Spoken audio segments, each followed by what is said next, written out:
All righty. We have people waiting in the comments, man. My bad, y'all. My bad. It's no fault, you know. Yeah, Mo had to fly up into space. We had to wait for him to come back. No. I'm not gonna let y'all do Mo like that. I was late. Look at that man. That man. That man's working for NASA. Look at him. All right, everybody in the chat. Thank you guys for being patient as always. You know, we always on Black People Time, man. So, you know, it is what it is. We're here today. Shout out to G and Nate, who will not be here for today's episode, but they're here in spirits as always. Of course, G's dodging the Black History Month episode, bro. G's busy unyeasting some bread. G Ruckus. We will talk some Black History because this was one of the topics that Nate wanted to do since he won one of those Royal Rumble things. But he's not here for it, and he said we can just go ahead and do it without him. So we'll still touch him with it. Yep. We'll talk. Black History Month still a thing, and that Gulf is still the Gulf of fucking Mexico. Get over it and change your panties. Let's go. Thanks, bro. Let's go. And then we'll also probably dive into some other conversations too. I'm sure you guys want to talk about people in the chat, maybe some things about WrestleMania and stuff. So we'll always make some time for that. But we do have two guests on here who I will allow to introduce themselves. Who've been on the pod before, but it's been a little bit. So I'm gonna let Alan go first. He hasn't been on in a while, so I'll let him go first, and then my man, you can just go after him. Back by popular demand, retired from TikTok, just out here chilling. Petty Endo 89, the biggest Bret Hart fan of all time. How you doing? Yeah. I should never bring that again. You guys don't want to back on. We will discuss it. Hello, everybody. I'm Lynn BWT on Twitter, wherever you can follow me at. Glad to be back, host of the Work Shoot Show podcast. Always love coming on here talking with you guys about wrestling. All right, so before we dive into regular conversations, it's become an annual thing that I have to just ask everybody now because people are just always so curious about these topics. We're not going to do this again, right? We are. We're Triple H again. Oh, fuck, man. I'm so sick of talking about Triple H. I'm glad. Here we go. Jade, you know what, Jade? It's your fault because you started it. Rated M. If I see one sign, I'm going to crash out. I don't know. Do you have the signs ready?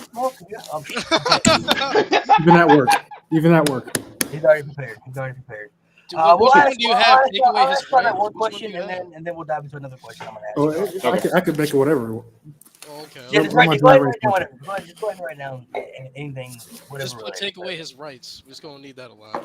Whoa. So, Alan, yes, I don't know if you guys have seen the podcast or clips, but it's become a very interesting conversation because I thought it was unanimous, but apparently people think differently. It surprised me. Even at the Royal Rumble, when I was at the Royal Rumble asking people questions, a lot of no's. Like, oh, well, okay, man, it's become very interesting in these conversations. So there was a topic about Triple H, whether he was a top 10 WWE superstar all time, just in the WWE. We're not talking just all of wrestling.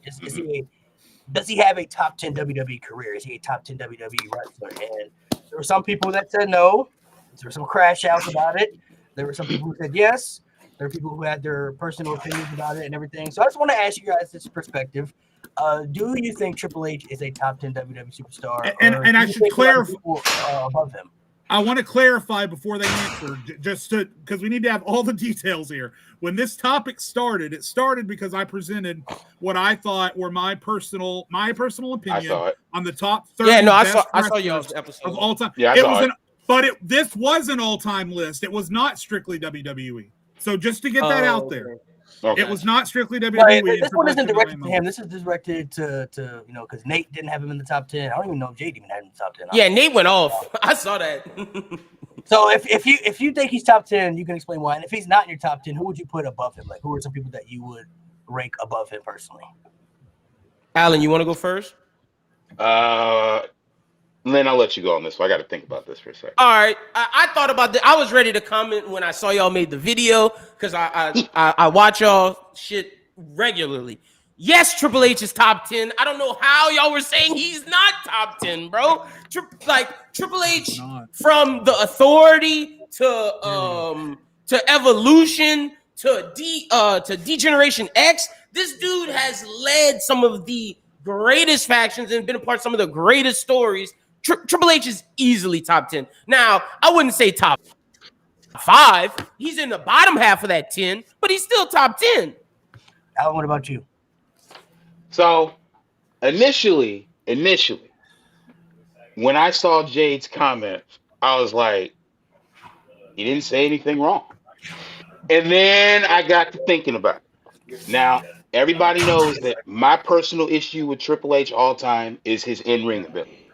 But to be a WWE superstar, there takes a lot more. Now, that goes into your whole, recipe repertoire to make you what you are. So, bottom half of the top 10, I think is fair. Bottom half. Yes, I think That's that's why I fair. got him. So who would you put above him then? If he's in the bottom half, like if you put him in the 8, 9, 10 range, who would you put above him all time? Cena, Shawn, Roman, Shawn. Bret. So go one at a time. Oh, sorry. So Lynn was talking first. I'll let him go first. All right, Lynn, you go first. All right, it's simple. Cena, Shawn, Roman. Let's see who else. Do I want to say Bret Hart? Yeah, I'll say the Hitman because the Hitman, but he towards the bottom. He towards that bottom 10. That's fair. So let's see who else I would say. I'm trying to think of the other. You gotta say Hogan because of what he did, bro. I don't like it. I don't like it, but Jade, I know how you feel. You don't make us kinda defend Hogan on look, BHM, bro. Jade, as a black man, I don't like saying it, bro. I hate saying it, but what that dude did outside of the ring is not what he did in the ring. So I'm gonna leave it at that. But I agree with you. He's a shit person. But I gotta say Hogan. And I gotta say Undertaker as well. Yeah. I think the problem is, and I don't mean to change the subject. I've never once brought up outside of the ring when it comes to Hulk Hogan. He's never said anything to personally offend me, so I can't speak on that. I just wanted to throw that out there. My argument is entirely in ring and political behind the stage worker and in and around wrestling.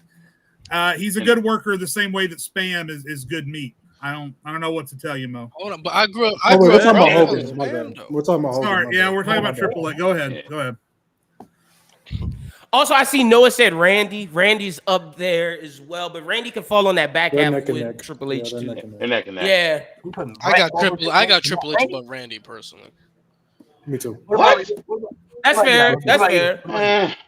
There's longevity. I guess I can give it to you. The thing with Randy, I've noticed Randy. I don't mean to cut you off, Petty. But I was talking with this Mo the other week. Randy is one of those superstars that people don't want to have those uncomfortable convos about. They don't. True. They don't. Now, I'm not saying Randy trash. He's undoubtedly top 10, but Randy compared to a lot of the guys in the 10 doesn't have a lot of what they got. Like, doesn't have a lot. When you say that, are you talking accolades? Classics. Or are you talking in ring? Yeah, we're talking about classics. Talk about from classic matches to classic feuds. Like a lot of the guys in the top 10, you can name roughly, around 12, 13 classics they got. Randy barely got 10. And Randy, that's fair. And a lot he made them count though. You said what? He did. He made some of those feuds count. He did make some of them count, but also there was also some feuds that he didn't have to put a lot of work in, per se. I feel like his feud with Daniel Bryan is a classic, but I feel like Triple H put more work in that feud, than Randy did. But it is a classic. I feel like Undertaker, even though Randy put in work. Don't do that. I was about to say how many. I feel like Randy did work. Undertaker carried more in that feud. Like Randy has a lot of feuds where instead of guiding someone, he's following somebody. While compared to a Roman Reigns, he's guiding somebody. Compared to like a Cena, like a Taker, they're guiding somebody. Triple H guiding somebody. Randy has a lot of feuds where he's following somebody. Cook, I give you that. All right, that's not bad. I'm not mad. I ain't mad at that. I mean, yeah. There's some valid points there. Because Lewis and I listed them yesterday. We were trying to figure out the actual classics, and we were just trying to We were kind of But struggling. in ring, Randy, outside of just feuds, in ring, Randy might be better than a lot of these dudes we got in the top 10. He just might not show it, like in terms of like you're saying, Luis, in terms of feuds, but in terms of in ring just alone, not too many dudes better than the Y'all bring Viper. up 09 in the chat. They're bringing up 09 Randy. Y'all acting like 09 Randy didn't give y'all one of They the didn't worst listen to the matches actual of all point. time. They didn't actually listen. Y'all to didn't listen. I never once It's mentioned in and 09. then out. Y'all don't actually listen to words. Again, Y'all just and in 09 and out. Randy had a lot of mid-ass matches. Story, it was I great, mean, but he had a lot of mid-ass matches. if anything, It- did. 09 triple, what was it? 09 Triple H. That was somebody I didn't want to meet in the dark alley. Yeah. I was like, ooh. He's Chasing broken dudes with a people. sledgehammer I think a lot of all up people, and down. honestly, not everybody. This doesn't apply to every single person, but a lot of people when they rank their top tens, it's really based off nostalgia and their favorites. You know, I mean, people they grew up on. Like certain people are gonna put Randy Orton, Cena, and all these people, and they undoubtedly are in the top 10. But there are some people who will put like these people as like their goats because mainly they're their favorites. You know what I mean? Like they grew up on these people. Like nostalgia plays a major factor in these conversations too. Like it's hard sometimes to separate that when your personal favorites are your personal favorites. Like we all like who we like. So when we're ranking something, it's hard sometimes to separate those things. So I think a lot of people when they always bring up the 09 Orton, that's what that comes to. That was their I will years. say, Here's I the will, thing, I, here's the thing, I will here's the say thing. though, This when it comes to chat's on my ass. Hold on, let me explain that part. Because chat's on my ass. Because you know what, 09 Orton, a lot of what y'all talking about is the character work. You're not bringing up the matches. So if you can list the matches, go ahead and do that. If you can't, shut the fuck up. I feel like with 09, I feel like with Randy overall too, why I have him locked into my top 10 is because a lot of guys in the top 10, a lot of them have very mid world title reigns. I can name you about 4 title reigns that Randy Orton was really good at. Like he had 2011, he had 13, 14. Oh, now I gotta chill. You said what? 07, that was the age of Orton. 07, like he actually has some very good quality world title reigns compared to a lot of guys in the 10. Like Triple H has a lot of world title reigns, a lot of them are subpar. You know what I'm saying? Yeah.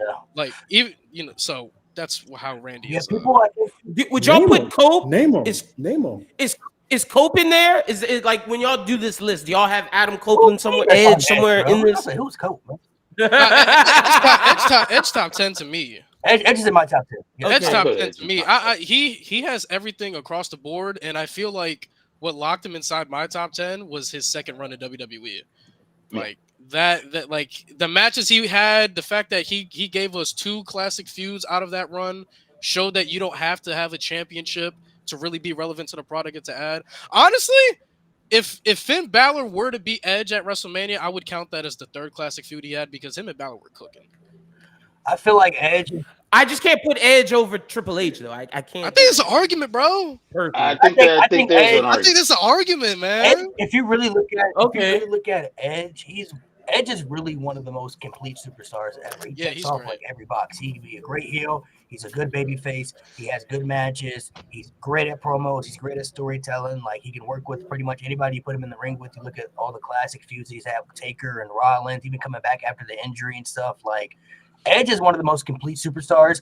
People I don't think rank him high because there are other superstars that overlap him when it comes to all-time greatness because Edge was never really that guy. You know what I mean? Like he was one of the best heels, if not the best heel of his era, but he was never the marquee guy, and that could tax him a little bit for some people. But I undoubtedly believe Edge is a top 10 WWE superstar. You look at his body of work, his accomplishments.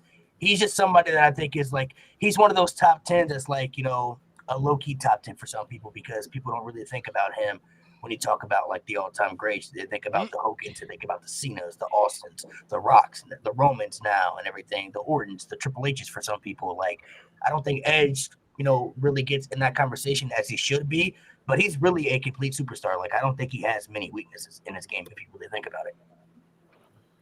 That's fair. That is fair. Because Edge can do it on the mic. He can do it in ring. He had a tag era, like created some of the best tag team shit. That's fair. That is fair. My favorite thing Adam Copeland ever said. I don't know if I would put him over Triple H personally, but that's what I'm saying though. Yeah, me neither. They're kind of like him, Orton, Edge, Triple H. Like they're kind of in the same criteria as me. Like they're on that same where I rank them. They're kind of like close together in the rankings for me. Like they would be really close together. So.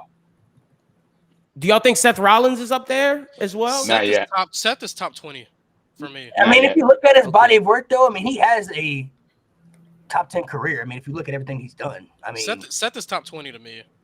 but I mean, it's Cause see, I'm putting Seth above Macho Man for sure. Whoa. Okay. I got to. What? Bro. Okay. I got to. Whoa. Out loud, I it sounds mean, crazy, but when you think about it, it's not far fetched. But I still give it a Macho. I don't, but he's I on give his it a way. Macho. Yeah, he's on his. I'll give it a Is he on his Macho. way? I mean, if you look at Impact. Where I have to fight back on that is Impact. Like Macho That's Man fair. to me is like top 5 promo to all time. Just Yeah. mic That's skills, not crazy. energy. Seth is not quite there yet, but this new Seth freaking Rollins that we've gotten for like the last 2 to 3 years is certainly comparable. Obviously, you got the crowd like whoa, But all if of you that. really hold on to play devil's advocate, if you really look at his career, he's never had like a dark time besides one period, and he was able to kind of revamp himself really quickly. Like he came in with the Shield, one of the greatest groups ever. When he split up with the Shield, he's put into the Authority, got the Money in the Bank, first ever cash in at WrestleMania. The classic matches he had in between then and everything, and then You talk about Impact was, like the Shield, bro. The Shield. Yeah, man. that alone. In classic It's moments, huge. man.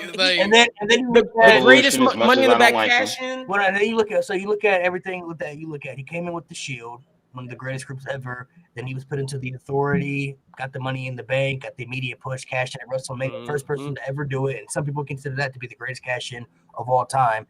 The classic matches he's had in between that time frame, and then 2019 was the worst year he had, but that was strictly due to booking and like pairing him with Becky Lynch, and then the stuff with the repetitive storyline with Lesnar, and then having him feud with the Fiend. But he was able to revamp himself really quickly going into the Messiah, and then he went from the Messiah to the Visionary. So, I mean, Seth Rollins is kind of like, I feel like Edge. He's like one of them low keys. Like people don't talk about him being like in the top 10 or one of the greats, but he's got the career, he's got the body of work, he's got everything. You check it off. Like he's just not. I feel like what holds Seth back, honestly, if we're being real, he's just in the Roman Reigns era.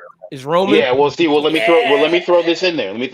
Remember, what made Roman even top 10 period, in my opinion, was the Tribal Chief. Before that, were we about to argue that Roman Reigns was top 10? No, absolutely. No. Hell No, but I will to Roman's defense, people overreacted how his career was. Like he had a very bad time period, but he was also coming off of a very good world title run in 2016. He obviously the Shield stuff. Like he was having a very good career before they booked him to death.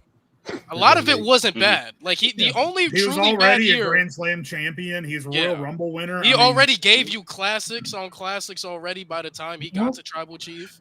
Big Dog era. But if we're gonna bring up promo era, Big Dog promo he wasn't era was bad, bad when he was scripted, it was terrible. But when they let him go out and do his own thing, he wasn't bad.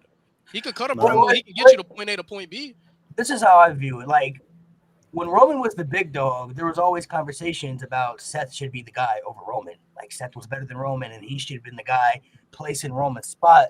But he was never getting the WrestleMania main events. He was never getting that shine because WWE wanted Roman to be their marquee guy. And Roman, if he never turned to the Tribal Chief, he still would have had a Hall of Fame career. He still would have been in the Hall of Fame. He still would have been one of the all-time greats. But where people are placing him now is in a complete different atmosphere. Yes. What Roman Reigns has done, even if it's in a short time frame, I don't care. What he's done, revamping himself into the Tribal Chief and with the Bloodline storyline, he's showing us now. He could have always done this back then if they would have let him turn heel years ago and kind of took the cuffs off him and let him kind of do his own thing. Everything we're getting now, we could have already had. We could have already had this a long time ago. Now, I'm not saying he would have had the bloodline or anything, but I'm talking about just the character aspect. What he's tapping into right now, he's showing us the potential that he's always had. I've always been like this. I've always could have done this if that's the company fair. kind of showed, a different direction with my character arc and where I've been booked. So I don't care if the Tribal Chief run has been 3 years, 4 years, 5 years. Roman Reigns' peak right now is on a god tier that is crazy that nobody could have ever expected. If you watch the Big Dog and you watch the Tribal Chief, they feel like two different people. They don't even feel the same. And nobody could have ever predicted Roman Reigns would have been able to revamp himself into this and go on the run that he's going on right now to push himself in higher conversations. You know what I mean? Like John Cena said I didn't John know. Cena said he's the greatest of all I didn't know time. Roman had blue eyes. John Cena said he's the greatest of all time. Now, some people are probably going to disagree with that, but coming from somebody like John Cena, who's been the guy and know what it takes to be the guy, and we're talking about the face of the company. Not everybody gets that privilege. Not everybody gets the right to be the face of the company. John Cena's lived that lifestyle. He's been that guy. And he was the guy when WWE was kind of dying down during that PG era, like he was in those trenches. You know what I mean? When the box office he brought him up, and the viewership wasn't as high as it was, when people tuned off because they said they tuned off because of John Cena. Those were the words people said, because he was too PG and he was the guy that, turned them out of wrestling. He knows what it takes to be the guy. And if he's gonna say something like that, I think that shows layers.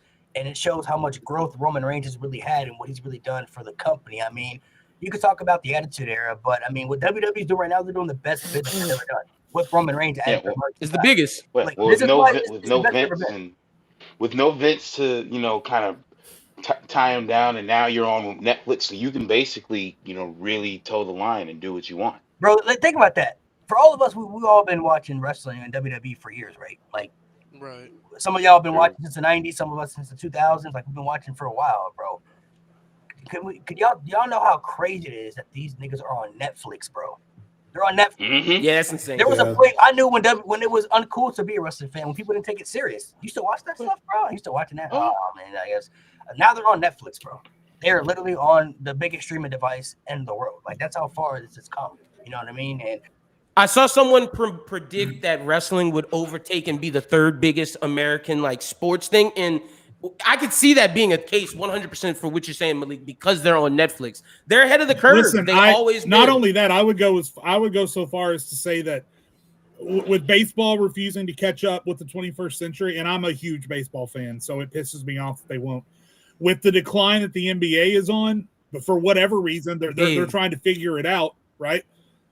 Aside from if you're talking about international soccer, which is a completely different animal, when it comes to the United States, I would put the NFL number one and WWE number two. Like there's nothing, no finals, no World Series, no hockey, nothing is aside from the Super Bowl that is bigger than WrestleMania. Nothing. And they're in Las Vegas this year. Literally the entertainment capital of the world. So in the same year that they moved to Netflix, they have a 2-night WrestleMania at the biggest entertainment central city in the entire world. So miss me with all this bullshit about wrestling's for kids. Wrestling died in the 90s. That wasn't even true 20 years ago, much less now. So miss me with all that bullshit. Wrestling is maybe it hasn't quite reached the peak, the live peak that the Attitude Era reached, and I blame that on social media and the internet and dirt sheets, because back then people went to these shows completely blind and had no idea what to expect. And now when you go to the Royal Rumble, you've read enough fucking dirt sheets that you know who's going to come out 1 to 30 half the time. So I blame the excitement level for wrestling on social media and the internet. So because of that, maybe it will never reach the live peak that the Attitude Era reached, but that doesn't mean they're not trying. Now, there are things we discussed before the show started. There are things that could improve. A 3-hour SmackDown was a mistake. The tag team division in WWE is awful right now. Wrestling's never going to be perfect. But as far as a business, there's nothing that matches the WWE with the exception of the NFL. That's it. Yeah, I think so too. I still got wrestling third, but I agree with you saying, so too. What people also have to understand when you bring up the Attitude Era, like the landscape of the world was just different. There were so many things they did on TV that you just can't do in today's era, that you can't get away with. Not to mention pop culture, I think, plays a big factor, because in the 90s, pop culture was so huge, not even just with wrestling, but you talk about music, you talk about television shows, movies, and everything. Like just the environment of what the 90s embodied, which is completely different about its popularity hype. You know what I mean? So doesn't WWE have its own studios? They do. Yeah. They have. Yeah, I mean, how many wrestling promotions in the history can say that ever? Yeah, they've had a studios, I think, for a while, but I mean, they do have their own studios. So I mean, yeah, they do have their own studios. What do you keep showing pictures for? Somebody in somebody chat said all Somebody black in the wrestlers chat. are. Said something dumb. Yeah, somebody said all black Said some wrestlers dumb are jobbers, shit. so I had to show them black. And they black champions themselves. properly. God damn it, bro. Man. Yeah, that shit is. On I Black had to History show, I had to Month. show What the current, I had to show the current Chad, black hold champions. on. 'cause Chad, they're I saying don't black like being wrestlers like are this with y'all. jobbers. What's up with y'all today, bro? What's going on? Luis, Like, sometimes you is gotta Trick a pop off and show jobber your phone. Dude, they is rage bait. I ain't paid. is God, Mello a man. jobber? Like, what the hell, bro? They're probably saying it because of No, last night. but my they don't- problem, Malik, man. is that I know that chat is, and listen, most of you guys in chat are fine. It's obviously Y'all one cool or as two bad hell, apples. bro. But Yeah, these y'all people cool as that are hell. saying this rage bait bullshit are the same people that will come on our videos and say, "Oh, not everyone needs to be able to buy a microphone." Just shut up. Just get out of here. Quit saying stupid shit. God damn. You know what's crazy though? It'd be the same motherfuckers telling us to do this shit, but whenever we have open mic, y'all know where to be found. Every single time, y'all know where to be found. Funny that. Also, Ralph, your comment. We're talking about in America. We're not talking about global. Right. The So ratings that's are why we down. said the I mean, NFL's look number it one. up. Look up the Yeah. ratings for the NBA now versus 5 years ago. That's what I'm talking about. Anyway, well, we'll move on. No, in fact, I know. I think a lot of it has to do with the superstar. I don't know. hype. NFL still dominates the viewership, Ralph. I don't know. They crazy. There's a Bro, the reason NFL is number one in there's America. a reason that some Like, 5'10" it white is. guy named Mike McClung is dominating the fucking slam dunk. Mac competition. McClung, yeah, Mac buddy. McClung, yeah. So miss me Yeah, with that. The single-handedly NBA, damn. the NBA is Hey, on a come on, decline. Jay. Some Wait a 5'10" guy minute. named Hey, McClung is winning. hey, Yeah, hold up, bro. Hey, wait. Hey, he kind of saved the dunk contest right now. I ain't He gonna lie. gotta say the dunk McClung, contest. that's Hey, look. that's solely just because the NBA stars are being But dumb. I did see. It is what I it saw is. on Twitter just the other day, John Morant said that McClung was making him want to participate, and Antetokounmpo said if he did it, he would. And Giannis. If we can get Morant and Antetokounmpo back in the slam dunk contest, I'm all in. But I don't need some 5'10" G leaguer out here dominating the slam dunk and then expect me to care But about Mac what's McClung going on. is with nice the fucking, though. he's a He nice jumped And over the Zion car. Zion Williamson and Anthony Well, Edwards said that John Morant the doesn't, they'll thing- do the it. thing is- Before we is, dive though- into the wrestling, I just want to ask y'all think because people said that y'all think LeBron ruined the dunk contest because he didn't do it. Yes. He's a bum. Yes. What? He's a bum. As He's a bum. an NBA fan, I'm just asking the question. I'm just asking. He's a bum. 2000. No. Yes. He's a bum for that. No, I gotta say, Alan, I gotta explain this. Okay.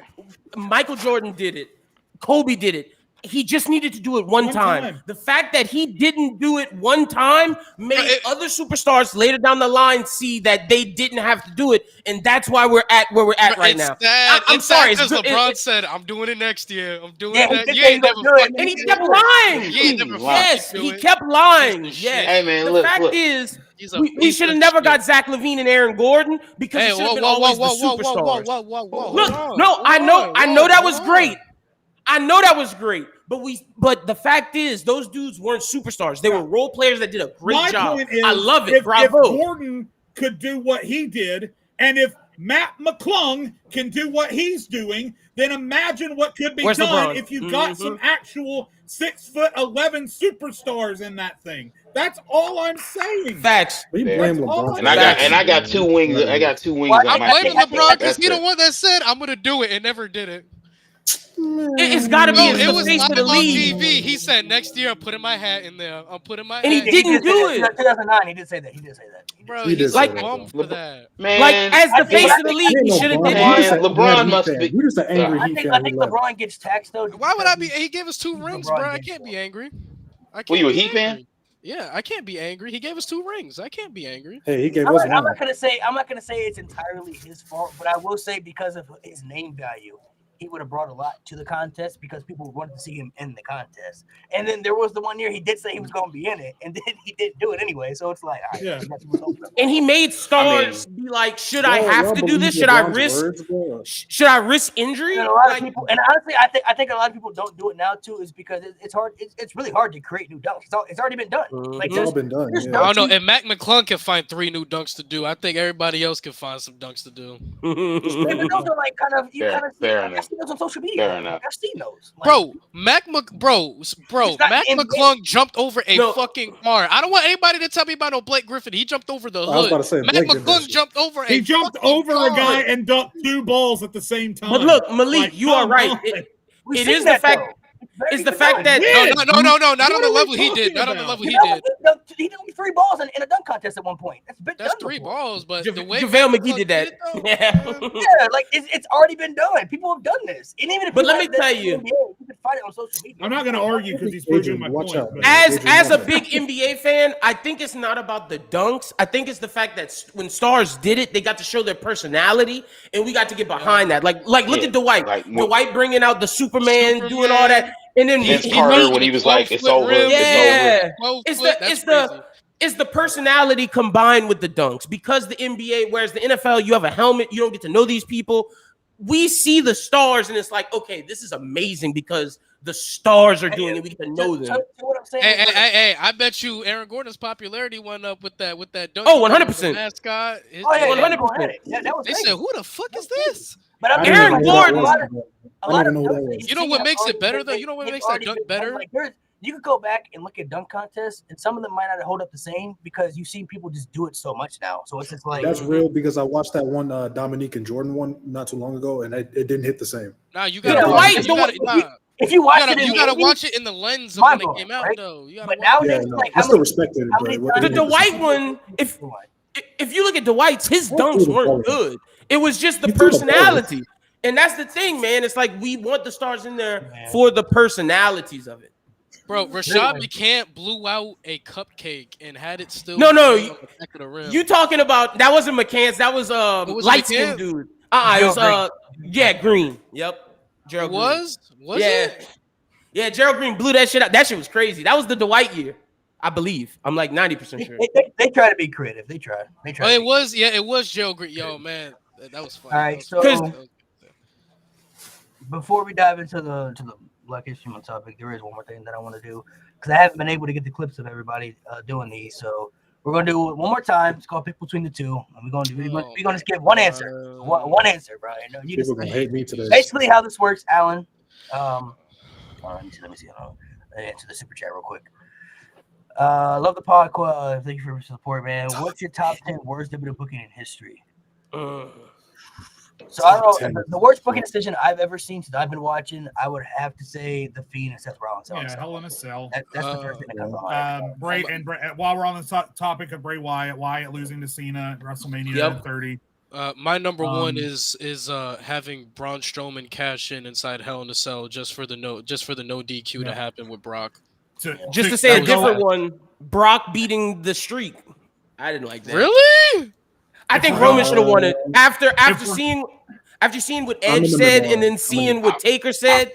Taker didn't think Brock should have won it. I'm on that level. I'm gonna go a step further. The streak being broken at all. Fair. Oh, Petty. I'll take it. Petty, I'll take you all the way back. Lex Luger not beating Yoko. Luger, I was about to SummerSlam say, '93. Me and Malik going back and forth. Bret Hart losing to Yokozuna and then having Hulk Hogan come out and save the day. WrestleMania 9. Yeah. That was good. Business wise, Austin turning heel. That really did. No, but I got some uncles that stopped watching from there. I can understand the experiment of trying something different. I mean, it happens. Yeah, for sure. My Via bitch ass beating Cena at 28. Yeah, I know Malik hates that. I gotta disagree with you on that one, Luis. I gotta disagree with you on that because it made for a better story the following year.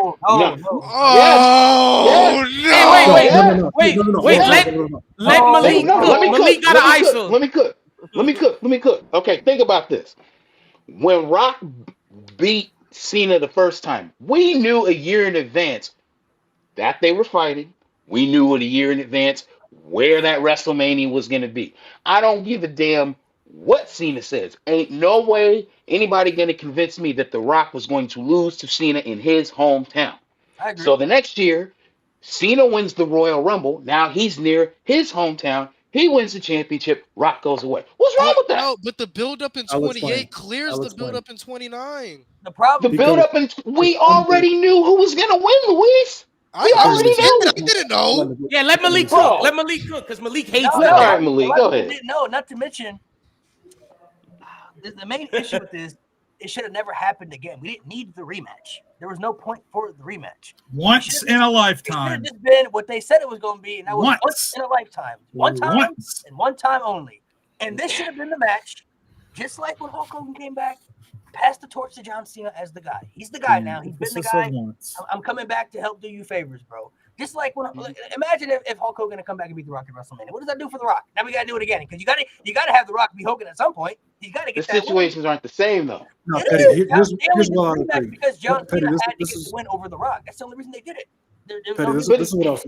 Go ahead, Mo. Go ahead, Mo. Not to mention, they had to do it again, and then they called CM Punk the WrestleMania main event, which he should have got. Okay, I agree. Okay, I agree with you there. The only thing I would have switched, I would have put CM Punk and The Undertaker last. Then he still would have gotten the main event, and it would have been the match of the night. The Cena Rock 2 match was not as good as the first one, probably because The Rock got hurt in the first 5 minutes. But there is something to be said about storylines of getting your get back. We just saw Cody this past year, after losing to Roman, get his get back. It happens, especially at WrestleMania. I don't think there's anything wrong with it. But it happens, but here's what I'll it agree. never happens for that particular story, for that match. Go ahead, Mo. Here's what I'll say. The problem is they fumbled it between 28 and 29. If you were gonna have Rock beat him at 28, it should have led to an actual downfall of John Cena, and he should have turned heel from it. Fair. If you weren't going to do that, there was no point to him losing to The Rock at all. Fair. And to that point, Mo, if Cody loses to Cena at Mania, he's got to turn heel. Because if you're going to keep him babyface, I agree with that based on that thing right there. And if he loses to Cena, that brings up a bigger problem. And Homelander. Because if you go back to the night after Cody won the championship, he anointed Cody the new leader of this era. If you have him lose to Cena, and I get it, it would be over a year, so he would have at least had the title over a year. But what does that say? Mm-hmm. Get this. Because Cena's on his way out. He's not staying, and then Cody got to go over. Look at it. Cody got to go over. Look at it from this I POV. agree. Look at it from this POV. If you've seen The Boys, you look at somebody as the leader of an era. You give them the keys to the kingdom, and when something bad happens, they abuse it. So now you have the chance, even though Cody is an over-ass babyface and he would do great work as a heel, you have a chance to build somebody else up that could potentially match him and benefit from that. Because Cody at this point is solidified. He's already solidified. Yeah. So if you turn him heel after he was pointed as the face of the new era, turn him heel after Triple H gave him the keys to the kingdom, and he turns heel, it's a big fuck you, and it leads to a great story. I mean, it that's brings what I'm up saying. Cody, we loved you. Cody, we loved reign, you when you were Cody. Fair. We loved you when you were nothing, or no. Cody, we hated you when you were nothing. Loved you when you have everything, and then Cody has a real reason to turn on people. Like, bro, like y'all wasn't rocking with me on my lowest. But that's my point. I'm hot. If he loses, he has to do what you're. I agree with you. I agree. He has to I turn agree. heel. Because he can't stay babyface. If you're going to keep him babyface, he has to beat Cena to do what Alan's saying. This is the guy. This is the passing of the torch. If they turn him, but I also feel like he doesn't need to, in a sense. Cody's Cody. Yeah, he doesn't. He doesn't need to. He doesn't need to. One of the biggest reasons they never turned Cena heel during his era is because I think Vince was always fearing like who's going to take his spot as far as like the Make-A-Wish is, the merchandise, like who's going to be that superhero that people look up to. Cody's right? also not that young either. I feel like now, if they wanted to, if they really wanted to turn Cody heel, they could put Jay in that spot, like as that superhero guy that people look up to, like little kids. Like he's that over right now. Like and then the Anoa'i family gets another notch up on their history. Yeah, you're right, Malik. You are right with saying Jay, but I just don't know if I'm not saying Jay will be the guy. Yeah, but I'm probably I'm talking about it's the baby. But that's a hazard. It has to be Jay. Yeah, because if it's Roman, then you're going back to you're essentially going back to Roman. This is why I was afraid we were going to get a Cody Roman 3, because I'm like, if you have Roman beat Cody, then what was the point of the last 2 years? Thank you. So, Cody would have. I think the next time they face off, it's going to be Cody winning. Yeah. Let's do it. All right. So how this works, Alan and Lynn. Basically, I'm just going to name 2 wrestlers. And you just tell me what superstar you think is the better superstar between the 2, right? No, you don't have to explain why. You can just you can dive into it a little bit if you want to, but you don't have to necessarily explain. So just say the answer. Gotcha. Yeah, so we'll go one at a time. We'll start with Mo, and then we'll go to Jade, and then Lewis, and then I don't like Star. Lynn, and then we'll go to Alan. So whatever, we'll let everybody take turns and go. So like it's just who you think is not your personal favorite. So you can't be biased here. Like who do you think is just the better superstar between the two? And you're talking about just the overall factor of like you got to match up. Tito, he never said that. This is why we say y'all motherfuckers don't be listening, bro. He never said that. He never said that. This is where we y'all get offended when we say. Yeah, I never said the face of the company. He never said face of the company. Baby face wise. But y'all want to get bitchy because we say y'all don't be listening. Proof. Exhibit D. I mean, that's not supposed to be work. They never listen. They hear one thing and then that's all they hear. It's hear one side of it. So too busy typing. Alan, Lynn. So like I said, it's based off who you think. Like when you match it up, you're thinking of like promos, in-ring ability, impact, all that stuff. Like who Everything. Like basically how you would rank who you would rank higher above them all the time. Like who? All right, I would put this person higher. All that stuff. And some of these may be easier than others. I guess it just depends on your preference. I just kind of matched up random people. So pick between the two. We're going to start with Shawn Michaels or John Cena. John Cena. Shawn Michaels. As recently as 2 years ago, Michaels, but now John Cena. Are we going in order? Yeah, we're going in order. It's supposed to be you now, Louis. Oh, my bad. That's cool. To me, I'm sorry. It's Cena. Clearly, I'm sorry. Cena. Sean. It's fair. We got two Seans. Oh, no, we got one Sean and we got 4 Cena. I think it's arguable. I'm not going to argue, Sean. But it's definitely arguable. It's arguable. It's Cena just outweighs him too. Also, it depends on what you're talking about. Obviously, Shawn Michaels is like one of the best in-ring wrestlers of all time. But we're talking about who did the most for the business. He hasn't worked. Cena just more complete to me personally. It's just who you think you would rank higher. So I mean, that's just your personal opinion. Well, I only said it because I have Sean ranked number 1 all time anyway. Go ahead. Well, if he's your number 1, that's valid. Okay, if I hear my goat, let's go. Come on. Next two, Edge or Seth Rollins? Edge. Yeah, I've got Edge right now. Edge. I'm going with my heart, man. Seth Rollins. I'm gonna go Edge. I'm gonna go Edge on that one. I think Edge is a better wrestler overall. Jade, who did you say? I've got Edge right now. Could change in 3 years, but I've got Edge right now. Okay. Roman Reigns or Triple H? Triple H. Let me think about it for a second. Man, that's a hard one. Man, you got this is what separates the men from the boy. Roman Reigns. Come on. He stalled like he ain't know his own. Triple H. Can I ask a question? When you ask this, do you mean like can I take in consideration who you would rank higher, bro? Who you rank higher? Who do you rank higher all the time? It's just off the cuff. If you're making the top 10, Roman. Higher. Roman. Malik, I'm gonna put my camera back so I can do it this way. There's my answer. You come a long way out. Chat split down the middle too. Love you, Roman. When we went to WrestleMania 38 3 years, he was Casino said Chef from South Park. That wasn't an But option. I had my reasons. Valid. I had my reasons, and my my reasons were valid, Malik. Cody Hater Things too. have You changed. come a long way. Valid. Thank you. Chef Gordon Ramsay. All right. Roman clears. Oh my. Low key, Adrian. Low I key. mean, not crazy to say at this point. I mean, Clears. Yeah, But y'all need to clears. stop. Y'all, this that shit we talking about, bro. Clears? Relax. Clears. I love Roman, but clears. respect it. Next one, Jeff Hardy or Cody Rhodes? Oh, Jeff Hardy or Cody? Ooh. So can I ask, are we doing like a totality of pro wrestling, or are we doing just WWE? No, totality. Oh, that makes my answer easier. Hey, Jeff. that makes it way Jeff. easier. Who you rank higher? The whole time. Jeff. For now, Jeff. Nah, I've got Cody already. Jeff. Oh wow. Jeff. Cody. I mean, two Royal Cody. Rumbles, back-to-back WrestleMania main events, Cody. not to be a third, not Cody. to Too mention everything sweet. he did in AEW and on the Indies. Like, Bullet Yeah, Club. Cody. Cody. It's not crazy. He was That's the crazy. reason why that shit died. They tried to Everybody make him the leader, and that shit went. So everybody say their answer again. Mo, you said who? Jeff. Cody. If we're going all of professional wrestling, it's Jeff. Cody. Cody.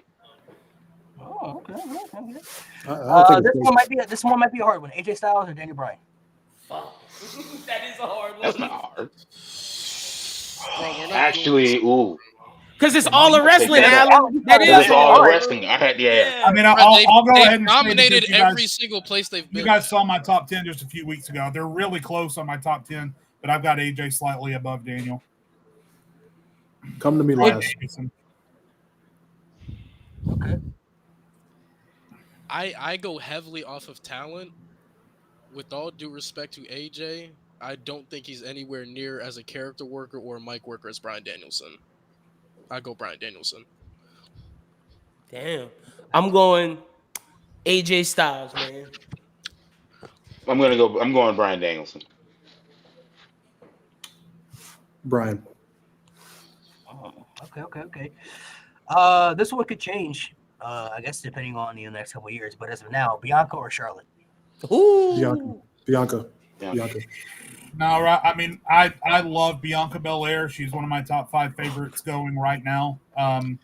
But right now, especially since now she's got another championship match at WrestleMania and she just won a second Royal Rumble. I mean, I got to go with Charlotte right now. But I think by the end, as long as they don't fuck up Bianca, I think by the end Bianca will be up there. But right now it's Charlotte. Right now it's still Charlotte. Bianca's still got time. Like she's gonna end up passing her. Look, I'm gonna change my answer based on this. What I just thought about what Bianca means for little black girls around the world. I don't think Charlotte can come close to what that WrestleMania impact. entrance was legendary. I don't think Charlotte can come close to any of what Bianca like means to people in the real world. So I'm going Bianca. I'm agreeing with Mo. Ain't no way I'm finna say Charlotte on Black History Month. It's Bianca Belair. And Bianca's entrance at Mania, what is it, 38? That shit was fire. 38. Oh no, it was 39. 39 because I was there. I'll just say, by the way, we haven't even seen. I mean, it's been what 4 years. We haven't even seen heel Bianca Belair on the main roster, which is crazy. Like when that shit turns and we see you don't go here, Bianca Belair going crazy on the main roster. Bro, if she gets another title reign, it's cooked. Do y'all think she goes heel? Because I could totally see them keeping her as the Cena route. I gotta say they have to do it right though, and potentially soon based on what they do with this Jade Cargill stuff. Honestly, I'm not gonna lie to you. Just based off crowd reactions right now, I could see her turning heel on Rio because they really love Rio, bro. Like that's a perfect main event. They match up against each other. I don't know if they gonna but also, like I'll say though, like I can't put Bianca over Charlotte yet because Bianca has just for the past 2.5 years, she's ever since she lost that Raw Women's title, she's just been trying to coach the booking, not her as a talent. The booking is just having her coast while Charlotte stays consistently in one place. Yeah, and even though Charlotte's stories, we know what Charlotte is, it's bad, but at the end of the day, most of the time she delivers on her end. Yeah. And if she consistently stays at an elite spot for a long time and consistently delivers elite matches, opposed to Bianca where they're sporadically putting her in places, I gotta value that. Can I respond to Ralph real quick? The reason why I picked Cody is because it's all of wrestling and Impact. You don't get AEW without Cody going to Japan and everything that he did. I understand Jeff Hardy meant a lot to boys and was bigger than bigger than Obama in 2008, but I fall under the Malik category where I didn't really rock with Jeff. And then when you count in what he did at TNA, all of the DUIs and everything, I'm counting everything, Ralph. So God damn, I am. Come on, bro. God man. damn, Liz. I want to smoke. Do you factor? I mean, honestly, no. Listen, hold up, because that's. Disrespect. I think it's perfectly valid to hold that against Jeff. I mean, it was his own decision making. His career could have been entirely he's his own worst enemy. There's no and he telling brought it, how high Jeff could have gone if he would have just given up the shit at some point. Jade, he brought, and the thing is, I can bring it up because he brought it into the ring at TNA. He didn't get to do a match against Sting because he was so fucked up. Like that happened. Yeah. No, that did happen. Next one. This might be an easy one for y'all, but I just put it together. Bianca or Mercedes? I'm sorry. No, Becky or either way, that's Bianca. Becky or Mercedes? Becky. Okay, if it's Becky or Mercedes, then Becky. Yeah, it's Becky. Or even Sasha Banks. I mean, either the same. It don't matter. We Sasha and Mercedes together. I'm still saying I think we're too late in the Mercedes career for her to have any moment as big as Becky had in 2019. That's never gonna happen. Yeah. I gotta go with Becky. So one at a time because I messed up. So Becky or Mercedes, aka Sasha Banks, for Becky. people who haven't watched her outside of WWE. Becky Lynch. Becky Lynch, yeah. Much as she annoys me, Becky Lynch. I will say though, Mercedes has not lost the title as the greatest in-ring women's performer ever. She's still the work she's doing in AEW. She's still putting on the highest level of matches that we've seen for any woman. Yeah, But Mercedes is insane. But if you still factor in everything, like you guys say, for impact, for mic work, for character work, for great reigns, like it's Becky. Match Everything catalog else as well. screams Becky. Everything else just screams Becky. Kurt Angle or Randy Orton? Oh, buddy! All the wrestling. Put the mic on me. Kurt Hurry up, Angle. Mo. Kurt Angle. Hurry up, Mo. Yeah, I've got Angle slightly above Orton on my list. Oh, you said slightly? Shit, but put that shit Oh, wow. clear. It's 10 spots. Go ahead. They're gonna call me a hypocrite because of what I said about Jeff, That's but I gotta pick Kurt. I gotta pick Right. Kurt. But Prime Angle is just too elite, bro. Bro. Kurt Angle. Clear. Bro. Yep, Show me a graphic of Randy holding every single championship in WWE history at once, and then you know what I'm saying. Then we can have the conversation. The belt collector, man, the original. And you guys can talk about 09 Orton all you want. What hold on, what does Kurt want to be called now? Because he said he doesn't want to be called Perk Prime Angle. Prime If you're asking me to pick between 09 Randy and Prime Angle, Yeah, give me a fucking break. Hey, Give Jay, me a which Prime fucking Angle break. you want? You want Prime Angle that was World Heavyweight Champion? You want Prime Angle and TNA? Which one you want? Give me Either way, a they break. both better. No contest. both better. No TNA contest. Angle was a monster, bro. It's the greatest TNA superstar of all time. Don't let these AJ Styles fans fool you. When he brought out, Wow. Ooh, you just hurt my was it soul. Austin 'Cause I Kong to love knock out his ex-wife? That was crazy. He's close, bro. Yeah, Louise, don't do that. You just killed my soul, I bro. said, don't let them fool you, bro. Prime Angle, bro. Don't Can let I them just say, by the way, I The know only that person I would argue is Virgil, but anybody else is not arguing. I want to respect Angle, so that's why I asked I'm going to miss calling him Perk Angle though, but I'm not going to do it anymore. I'm not going to do it anymore. You just did it though. What you mean? No, I said I'm going to miss calling him that. I didn't actually call him It's an that. angle had like 3 primes. Nah, primes had 3 angles. Get it right. Stop playing. Stop I playing. mean, on the me. move. You know what Logan Paul needs to just put Kurt Angle in the center of that. There we go. Everybody says the move is the ankle lock, but my whole time growing up watching wrestling, I 100% thought it was the angle lock, like 1,000. That's what I call it to this day. It That's should've what I been. call it It to this day. should've been. That's what I call Yeah, it to well, this day. they say it's the ankle lock. Like somebody, I forgot that they might have talked about it on Chris Van Veet's podcast, but it's supposed to be the ankle. But I call it the angle lock. Yeah, it's the angle lock to this day. always called it angle lock. Y'all talking Yeah. about what moves you hated, bro. As soon as he had them German suplexes locked in, bro, I was done, bro. He would not let. But go. that, bro, I he, separate the two because when people say ankle lock, I think of Ken Shamrock. That's Oh, what I think. okay. The ankle Gotcha. lock. I'm thinking of Kurt Talk Angle. about another Ken underutilized Shamrock did it guy. first. You know, he Love did Ken. the original one. Last two, Bret Hart or CM Punk. Oh shit! Oh shit! Let's keep I it knew going. there was a reason you brought me on here, Malik. See, you trying to set me up. People's perspectives, man. You trying to set me up. It's Bret Hart. Easy work. Yeah. Well, I'll let everybody go in order. Tough one. I'm gonna Imagine sit Prime here and Angle talk versus for a couple AJ days Styles. about It this. happened. It happened. All right. Yeah. Well, I want to hear everybody in. Yeah, no, it's Bret Hart by the state of California. Wow. I mean, Yeah, no, I'm gonna go Bret. I'm gonna go Bret. Oh, okay. I'm not a dweeb. I'm not a dweeb. I'm a surprise, surprise. Chat says CM Punk. Let me show you my big surprise face. No, it's not Punk. It's not Punk. It's look, not. Alan, you're not gonna be mad at me because I'm going Bret Hart as well. But I will say, CM Punk on that mic is a monster. clear. Oh, compared no, to no, Bret. no. Yeah, absolutely. Absolutely. Yeah. That's Hey, not Chat, no question. talk to me. I'm just about making That's no sure. question. I'm just making sure, Alan. No. Yeah. Listen, I'm a fair Bret Hart fan. Nah, but if I'm taking that out, logistically, Understand the it is Bret the hit. thing, man. It's Bret, yeah. Okay. What'd you say, Mo? Does CM Punk have more impact than Bret Hart in wrestling? Whoo, now that's Overall career-wise? No. He'll tell you he did. He'll tell you that pipe bomb was the biggest No. thing to ever happen. I'm just saying. I mean, But- if you're talking about impact, popularity-wise, No. Okay. bro. Allow me to explain. You want to bring in the pipe bomb? Okay, that's cool. The biggest impact move ever if you put down the dots, is the Montreal Screwjob. The Montreal Mhm. Screwjob is what created Yeah, the Mr. yeah, McMahon character yeah, and created the Attitude Era. yeah. And While CM Punk's thing did hit, it was a limited time. We are mhm. still eating off of that today. Just saying. And to your point, you don't get some of the wrestlers you get today without Bret Hart. Like Punk attributes Thank. Hart to everything. Daniel Bryan, FTR, like, and You're yes, right. You're right. Cody and Seth Wait. talk Let about me. how Punk inspired them. But I love the Cody promo where You Punk, also you were all talk. Cody did it, whereas Bret Hart did you everything. also Let me do not use get my. the Let me you don't use get the my. attitude era without the double turn. Don't forget about Let me that. That too. use. Let me use my That's it. Ronald. Let me use my Ronald McDonald voice from that one skit. Something to say, Luis? No, man. I mean, you guys touched upon everything. Bret Hart. Okay.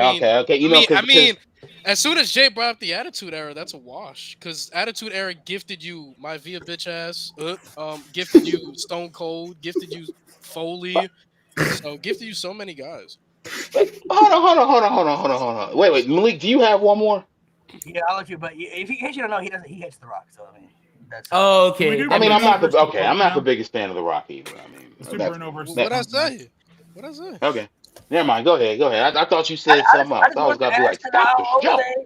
I will What my say, Via? No. I do think CM Punk is more popular than Bret Hart in wrestling. But I think Bret Hart did have a bigger impact based off of the people that he helped put over that became bigger stars. About the Montreal Screwjob that played into it, even though it was a downgrade to Bret Hart, but I mean that led to a bigger purpose for the Yeah. company as a whole. So I just want to ask, because CM Why Punk did that people great call him movie. Bret only an in-ring merchant? He's also a good storyteller. and the people He's the Bret most. I influenced mean, too. Malik, you Hold already on, know hold how I on, hold feel. I on, won't go into They it. I've go said it Mo. too They many go Mo. times on your hold show, on. Lewis so I'm gonna saying leave it is, alone. is blowing my mind. Lewis saying Brett is a good blowing my mind. storyteller. I just prefer Owen, but Brett's a good storyteller. The Owen's a problem, better talent, yeah. You're not. I mean, I won't say anything above that. I'll leave it at this. The two problems that I've always had with the Owen conversation has been mutual opponents. I have yet to find one that had a better match with Owen than with Brett. Number two, the problem with Owen, and it wasn't his fault, was he was a victim of circumstance. You want to talk about one of the dumbest booking decisions of all time? Giving Diesel the title with no build up whatsoever, like that absolutely Petty, murdered Petty, 1995. So Petty, you know what I would have done if they really want to put the bet on Diesel? Let Owen beat Brett at SummerSlam, and let Owen lose it to Diesel, or not Bob Backlund. What the fuck are we or doing? They should have had Owen or with SummerSlam. reversed it this way. Don't have him lose. Don't have Brett lose at Survivor Series. Actually, no. Have him lose at Survivor Series, but win it back at the Rumble. Have Owen win the Rumble and then beat him at WrestleMania. So that way he could say, "I beat you at Mania 2 years in a row, and now I'm the champion." I go I'm lie, Are you Petty. really The the way best the there is, way the best there the way wasn't? they were portraying Diesel like Royal Rumble '95, that shit was rocking ass. That shit was fucking Crazy. trash. True. Boy, Fucking Kevin Nash And Razor has Ramon been the lost. I was hot. Kevin Nash has been the recipient of just so much Vince McMahon love when he did not deserve any of it. Like, that dude was bad, bro. I'm not a I Kevin wouldn't Nash say fan. he didn't deserve any of it. They just put him in positions that they knew he couldn't work in. Like, you can't put him as the face of the company, you fucking dingus. What are you That's doing, Vince? crazy. Well, and then book him the way they did. So let's see. All Exactly. right. You had two matches with Bret Hart. Those are cool. You made him face Sid 3 times. You put him in probably the worst SummerSlam main event of all time. Him and King Mabel. I don't even want to think about that. Boy, that shit was I don't even want to think Fire, about man. that. Lynn, I didn't call you a dingus, just so you're aware. Oh, no. I know you weren't talking to me. I know you were talking to Vince. Cool. Oh Yeah, I no, got you, man. bro. I'm But not it's the like Lynn way. looked like he got hands, But Louise. it's I'm not. also it's also the way he beat Bob Backlund too. Like, you can't end a title reign like that 8 seconds. either. A house show. Well, You okay. couldn't have I'll Owen leave it at this. transition over. I'll Like, say this: the dramatic emphasis and the storytelling they put into that was the only reason I was willing to stomach it. It's like Owen has got everybody thinking, "Oh my God, he feels so sorry. He's been treating his brother like shit," and then he tricks his mother, excuse me, into throwing in the towel, and then runs off Yeah. and cuts a that is the promo. best part of that whole match. That is the best part Yes, of that whole match. yes, that's the only reason I've ever been able to stomach it. Other than that, I'd have been like, "Ugh." Otherwise, that match sucks. What's the Jesus last one, Christ. Malik? What was that? Last one, Rhea Ripley or Bailey. Oh, Ooh. fuck me. All time? Ooh. We rank I'm high. gonna get on Rhea ass. Don't worry. That's the toughest one. That's tough. Well, you don't like Rhea? I feel. I'll wait my turn. Okay, sorry. I mean, I still, yeah. Wait, I who you still have said, to Mo? remember Bailey. Who did Mo for say? now. Bailey? Okay. Yeah, for now. I still have to remember Bailey in NXT, and just based on that, I still have to say Bailey because Bailey in NXT was something else.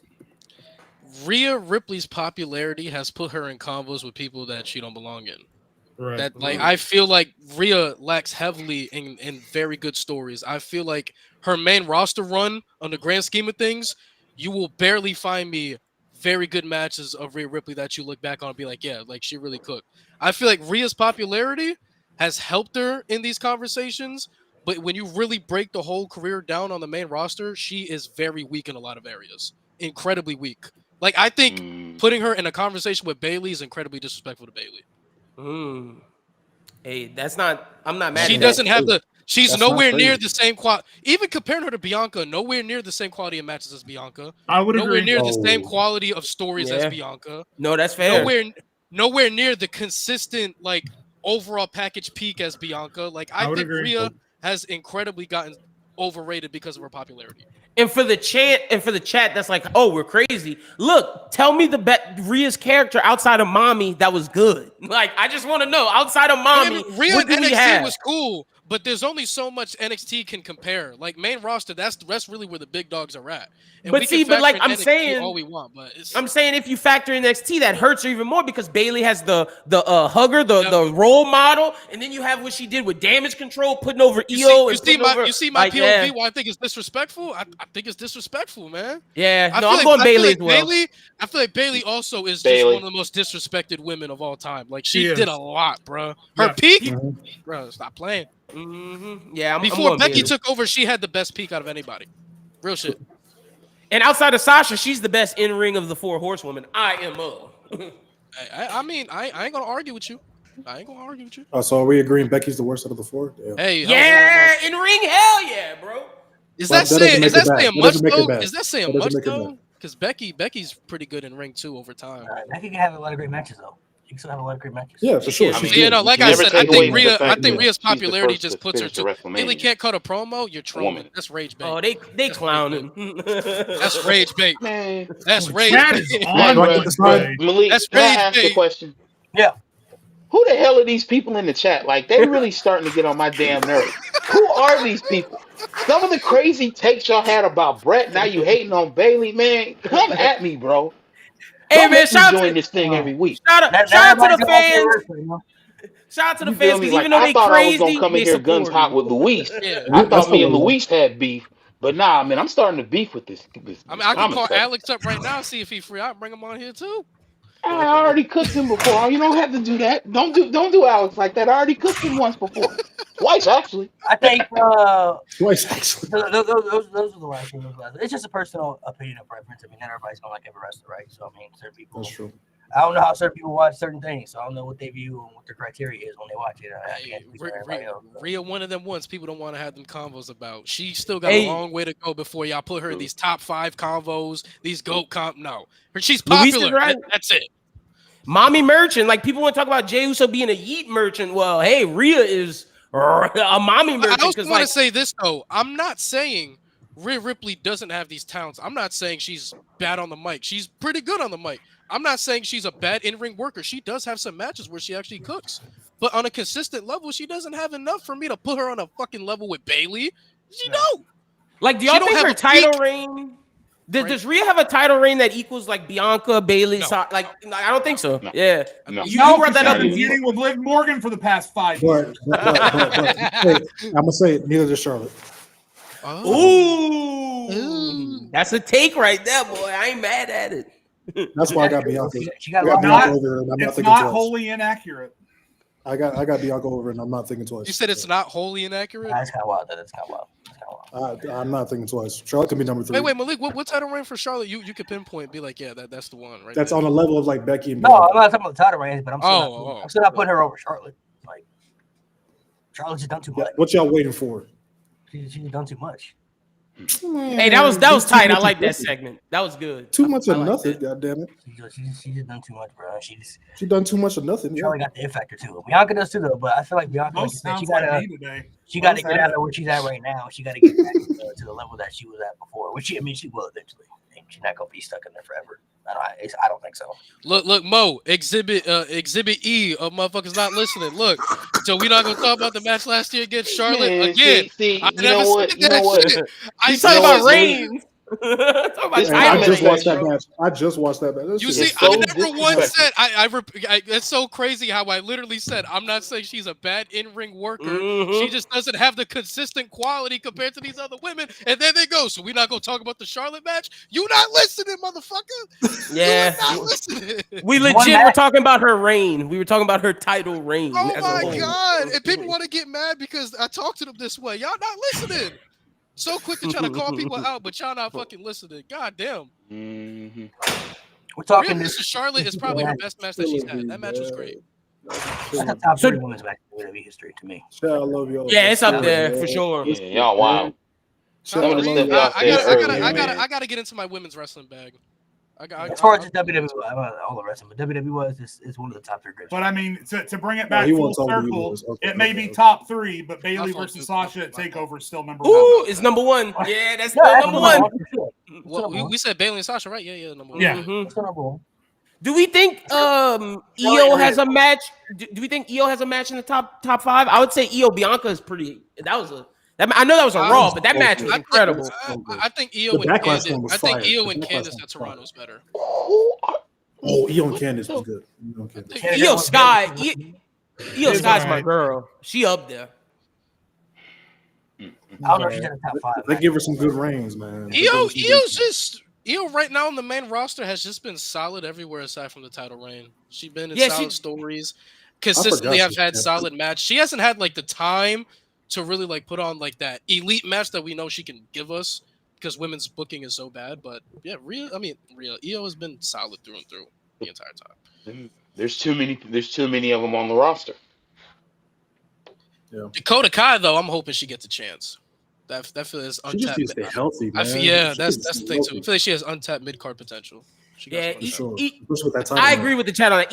EO be putting on bangers. I just want her to get a good run, like a good title reign, something to where she can have like something set in stone to where people can remember. This podcast about Black history, we ain't say shit about it yet. That's so crazy. Hey, we praise Bianca. What's happening to that right now? Yeah, we got off track a little bit. Took the first hour to do those things we need to do. We need to get the clips and everything. So now, talking for Black History Month, because it is Black History Month right now, and we're going to talk about some of the historian Black wrestlers that have meant a lot to the WWE, and some maybe there were some that they missed out on for certain opportunities, because there haven't been too many Black world champions, which is great. Shelton Benjamin. Yeah. Oh yeah. Oh, sorry, had to cough. Yeah, let's talk about how you have a man that was named the gold standard, and he just doesn't have big gold one time in his life. Like, just especially in 2010, you could have easily gave it to him. Are you like, we fucking kidding me? Well, you want to put that? But at that time, his momentum already died down so much. Like, I mean, he could have win Money in the Bank though. Like, at least. But what would have been the perfect time though? Swagger. Oh, give it to Jack Swagger. Yeah, 2010. That title was already dead anyway. And the thing is with him, they kept putting the fucking. Do you know how many WrestleManias in a row? If you go watch them on Peacock or whatever right now, that he walks out for a Money in the Bank ladder match with a mid card title around his waist. They kept putting those fucking belts on his waist, but then wouldn't let him have the big moment to defend it, much less put him in a world title program. The biggest thing you remember about Shelton is getting kicked in the face by Shawn Michaels coming off the ropes, which was incredible, but still, my point remains the same. Shelton is one of the most underutilized talents. The fact that he went to listen, I shit on AEW a lot, but I'm so happy for Shelton and what they're doing in AEW right now. If Cedric goes over and does more of the same, because I think modern day Cedric Alexander is up there. Cedric, is incredible in the ring. Maybe he can't cut a promo, but neither can a lot of the guys they use in the main event right now. But either way, Shelton Benjamin, old school, and then Cedric just released modern day. 2 prime examples of guys that just were not utilized to their full potential. So was the question Black wrestlers that didn't get utilized the right way? That's just kind of where we went. I Yeah. feel like Okay. Shelton Benjamin, looking at a time frame, I don't know when they would have put the world title on him just based off everybody they were already clearly investing into, especially during that reconstruction time. Maybe after that time frame. But I feel like honestly what hurt him was just a lack of personality. That's just what I think that held him back, why they didn't want to push him, was just a lack of personality because his athleticism and in-ring ability was some of the best in that It's era. insane. You know what I mean? Like it was the type of matches he could have with pretty much anybody you could put him in the ring with Jericho, Shawn Michaels, Triple H. You know, he was having countless of really, really good matches, but I don't think they really viewed him on that level of somebody we could put the world title on. But then again, I don't really use that argument to tax him because they put the world title on the Great Khali. So Put him on. if You the put Great him on Khali could be Jake the world fucking heavyweight champion, swagger. if the Great Khali could be the world heavyweight champion, Shelton Benjamin could have been the world Could champion. have been. Yep. One time. Good Lord. Yep. I agree. I also, if I had to say someone today, I think Montez Ford, man. And I know people talk about like they don't want him to split up. I don't want him to split up either. But Montez has in-ring personality, and you don't have to break them up to where they aren't a tag team anymore. You can just say Montez is going on his own run, and I think he deserves. That's a guy. Definitely. We want that so bad. I feel like his time could still come. I don't know if they view him in that same light. How old is Tez? I don't know. He's in his mid-30s. I feel like he's 38. I could be wrong. He's 34. He's 37 or 34. Oh, So he still got some time because Jey Uso is about to be 40. Well, it took a little bit for the Usos to get to that point. It did. Hopefully around when he's like 38, he can get that time. Because Tez is a dog, bro. Yeah, Malik, didn't Shelton win a title that he didn't know he was gonna win? It was a taboo. What was it? The IC. It was against Jericho, right? Yeah. I think the conversation becomes weird when it comes to how WWE wants to utilize certain people because Shelton falls in the same conversation as like Cesaro, where it's like really good in the ring, everybody wanted to push, but then people said, "Well, he can't cut a promo, he lacks personality," which is it's not wrong, but it's like. But I don't want, like you already said, Malik, I don't want to hear that argument when they were able to find time with Jack Swagger and the Great Khali. I feel like he put all that personality shit to bed with his Ring of Honor World Title run. That's where I'm going. Like that conversation, they only use it with certain people. Like Cesaro and Shelton Benjamin, yes, may have lacked personality and promo ability. We get that. Right. But they were over at one point. People wanted their pushes. And then there were superstars that were really less than them. They got opportunities like Jack Swagger, like the Great Khali, even Jinder Mahal for some people. Even at that time, the Miz was nowhere near in 2010 what he ended up being 5 to 7 years later. Yeah. The fact that they were able to find time for the fucking Miz at that time with what he was and what he was capable of doing to have that. Nobody knew what Vince was doing with Sheamus. What the fuck you doing? I couldn't believe it when Miz won. I was like, what? Sheamus is another one you could throw out there too. That's an interest. Sheamus had something to build off of though. Like he came out of the gate like smoking people, being a brute. Like so, they at least had something to build off. Sheamus got the most backwards career I've ever seen. But winning the WWE title, really, yeah. That fast out on Benjamin Button. I would say though, for me, you brought up Shelton Benjamin, somebody that I felt that could have been a world champion who definitely had the personality. Definitely had the character work and everything, especially back in his prime. I was really into MVP, bro. I felt like I agree. MVP was tough, bro. Like, he had it going. You can't tell me MVP had personality. He had all that. He had all the entrance. He had the in-ring ability to put on the matches, and he had promo ability. Like, MVP was checking off boxes, bro. Like he could. And the fact that he went train I forget it's jujitsu or something, whatever he trained to like make himself that much better, like. Dude, MVP had the package, and New Japan even saw it when he went there, and they made him one of their first champions of that new belt. Like they believed in that guy. He's the inaugural Intercontinental Champion. Yeah. The uncomfortable conversation of it all, if you look at it historically, is that unfortunately, if you really look at it, for the most part, black wrestlers have a ceiling. Yeah. Alan, they're held to a ceiling. Do you think his past played into it? Because I feel like Vince might have played like, oh, this guy went to jail, we can't put our belt on him type shit. Because there are plenty of people that Vince made champion that had sketchy careers and questionable ethics. I'm just saying from a historical standpoint, it's like, okay, Ron Simmons, Farouk, as we all know, is the first black heavyweight champion. He never went any higher than he was just it literally took an act of God to even get The Rock to where he was. Like Booker T had to struggle in WCW in the tag ranks for years before he finally got a chance. And then WCW got sold to the WWE. And then it was years before he was. So what I'm saying is, if I put it to you this way, if you look at the figureheads of every generation in WWE since Vince bought the company, none of them are black. True, I agree.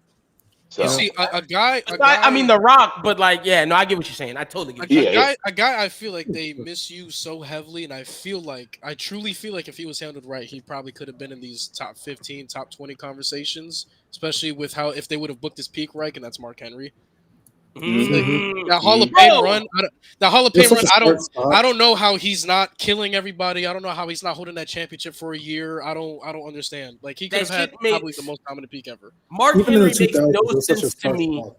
Like Mark Henry is the world's strongest man. Dude can talk, has personality. Instead, you have him having a baby with Mae Young and getting a handout. Like that makes no fucking sense. You know what's so crazy? Is WWE actively? It was hard. It was hard, Malik. But I'm just saying, like the dude was a comedy guy when he's the world's strongest man, and you're not gonna like let this dude be champion. You know what's crazy though is WWE actively tried to sabotage this man's strength by like quote unquote accidentally fucking up on some places, but like bending the frying pan, ripping the chain off clean. Did it himself? Yeah, bro, he did that shit himself, and they were trying to make it seem like he really not like that. And they were supposed to leave that door open. Yep, like all that shit he did, like, bro.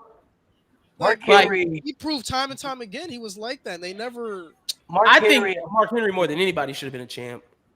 Well, Mark Henry was the world champion, but his should have been booked better. His Hall of Fame bill was really good, but the run to him beating Randy was fucking insane. The way he did it, up to that point, we never seen anybody dog walk Randy like that. Bro, that chain, Randy was coming off of Randy was coming off the year with Christian. He's not respected enough. I've never had the opportunity to say this on the podcast before, so I'm going to say it now while we're talking about him. I still get chills when I think about it, honestly. The 2013 fake retirement promo is to me, that's a top 10 Raw segment of all time. He should have beaten Cena. That's how all time. And going into it, if you would have asked me, hey, who should be the one to beat Cena, I never would have said Mark Henry. But once they did the fake retirement and Mark Henry pulled off what might have been the greatest acting job in the history of WWE. If they would have put the strap on him right then and there, I'd have been okay with it. I thought he was going to beat Cena. Obviously, Brian was a plan later on, but in that moment, I was like, oh, Mark got to beat Cena, right? Nope. Tapped out. Mark Henry was incredible. Tapping out was crazy. Tapping out was crazy. Luis made me think of the frying pan breaking the chain, like that shit. And when you hear him talk about it on Chris Van Vliet or any podcast, because he talked about it with Undertaker, like he really had to do that shit. And he's like, I don't think anybody can replicate some of the feats of strength. It was just because adrenaline was rushing. We had all this crowd, and if I didn't do it, Vince would have maybe fired me. Bro, like it was a steel cage. It was a steel cage. It was a steel cage match on SmackDown. And Henry said that WWE was supposed to like saw the chain a little bit so that it would be easier to pry open. Quote unquote, they forgot to do it, and he literally ripped that chain clean off in half. How the hell do you get I want to apologize for what I'm about to say. Don't tell me you about to hate on Mark Henry, bro. Oh no. This is from Malik. I want to thank you for not bringing up Omas. Oh, we're gonna get to that. That was next. Hey, Mark Henry could have been the best Giant. Title outside of WWE. You talk about that? Man, of course. Yeah, you already know, man. He never lost that title too. He gave it up. He never lost. I saw the Omas chat. not better than Giant Gonzalez, bro. Let me ask y'all. I saw the chat bring up a name, D'Lo Brown. Do y'all think D'Lo Brown? Oh yeah. Shout out D'Lo Brown. D'Lo Brown was cold, bro. D'Lo Brown was. I don't know about world champion, but he had a lot. D'Lo Brown was just funny, like that neck thing, like funny as hell. Just walking out. I love D'Lo was funny as hell, man. As a chubby kid, I got to pull off the D'Lo personality growing up, bro. I was. I'm sorry. If we talking about the funniest. Fucking black personalities, bro. Godfather, him breaking everybody in the Attitude Era. Oh, the whole train. Oh yeah. Don't forget about R-Truth. Hey, wait. R-Truth Time is out. great. When we bring Hey, up I Truth, love Ron the Truth killings and I was about TNA. to He won say- the NWA title from Ken Shamrock. That was I was about to R-Truth. say, That was Truth is actually someone that could have been a champ, like a legit one. I know I D'Lo thought Brown he was going to beat couldn't have Cena been, too. but R-Truth was I'm good, glad bro. he didn't, in hindsight. Ron the I'm glad he Truth did. killings was great. Bro, I thought he was going to beat Cena too. Capital Punishment. I thought right there. That's what I thought. It didn't happen though. Soon as Cena kicked out of that shit, I said it's up. Just wrap it up. Like heel R-Truth, if you watched heel R-Truth in TNA, bro, that dude was incredible. And when you hear R-Truth talk about it, he talked about it in an interview as well. Like he felt that he was never able to go back there because WWE only viewed him as a clown, like as a comedy actor. Hey, Malik, we talk about guys that should have been world champion, bro. Our guy, Monty fucking Brown, bro. Monty fucking Brown, man. Monty Brown in TNA, bro, had so much potential, bro. Like, so much potential, bro. Especially during the feud when he was supposed to be Jeff Jarrett, bro. Like, it was right there, bro. So, do any of y'all know that story About Monty Brown? Hard Justice 2005? That was the pay-per-view AJ Styles beat Jeff Jarrett. Originally, it was supposed to be Monty Brown going over Jeff Jarrett, and that match was going to solidify Monty Brown as the face because that match solidified AJ as the face. The reason why it didn't happen was because this was the time frame when TNA was snagging up the WCW guys and they were giving them world title matches against Jeff Jarrett. And Jeff Jarrett told Monty Brown, like, listen, like, you're going to be champion. I just got to take care of these guys, make sure these guys are good. And Monty Brown ended up telling Jeff Jarrett, WWE has offered me a contract. I'm going to go over there and see how that goes. And he ended up going to ECW. Damn, that's fucked. Hard Justice 2005, that was supposed to be Monty Brown instead of AJ. I did not know that. I did not know that at all. I did some rough digging. Bro. That people there were no dirt sheets back then like that. Another one that people brought up in the chat. It's really crazy that Crime Time was never the tag champs. Not even. They should have beaten Jericho, bro. Oh my god. And not only were they time. not champs. Oh, please let me go off on it. Yeah, not only were they not champs, but I loved Crime Time. That gimmick was a little bit problematic. Obviously, it was racist as well. It was racist. But as black kids growing up, that's I know. We loved it. Everybody on my block dressing exactly like Crime Time. It was very. Y'all don't understand, bro. It was very stereotypical. But that shit was good though. I mean, listen, they made it. My area, bro. Every black kid loved Crime Time.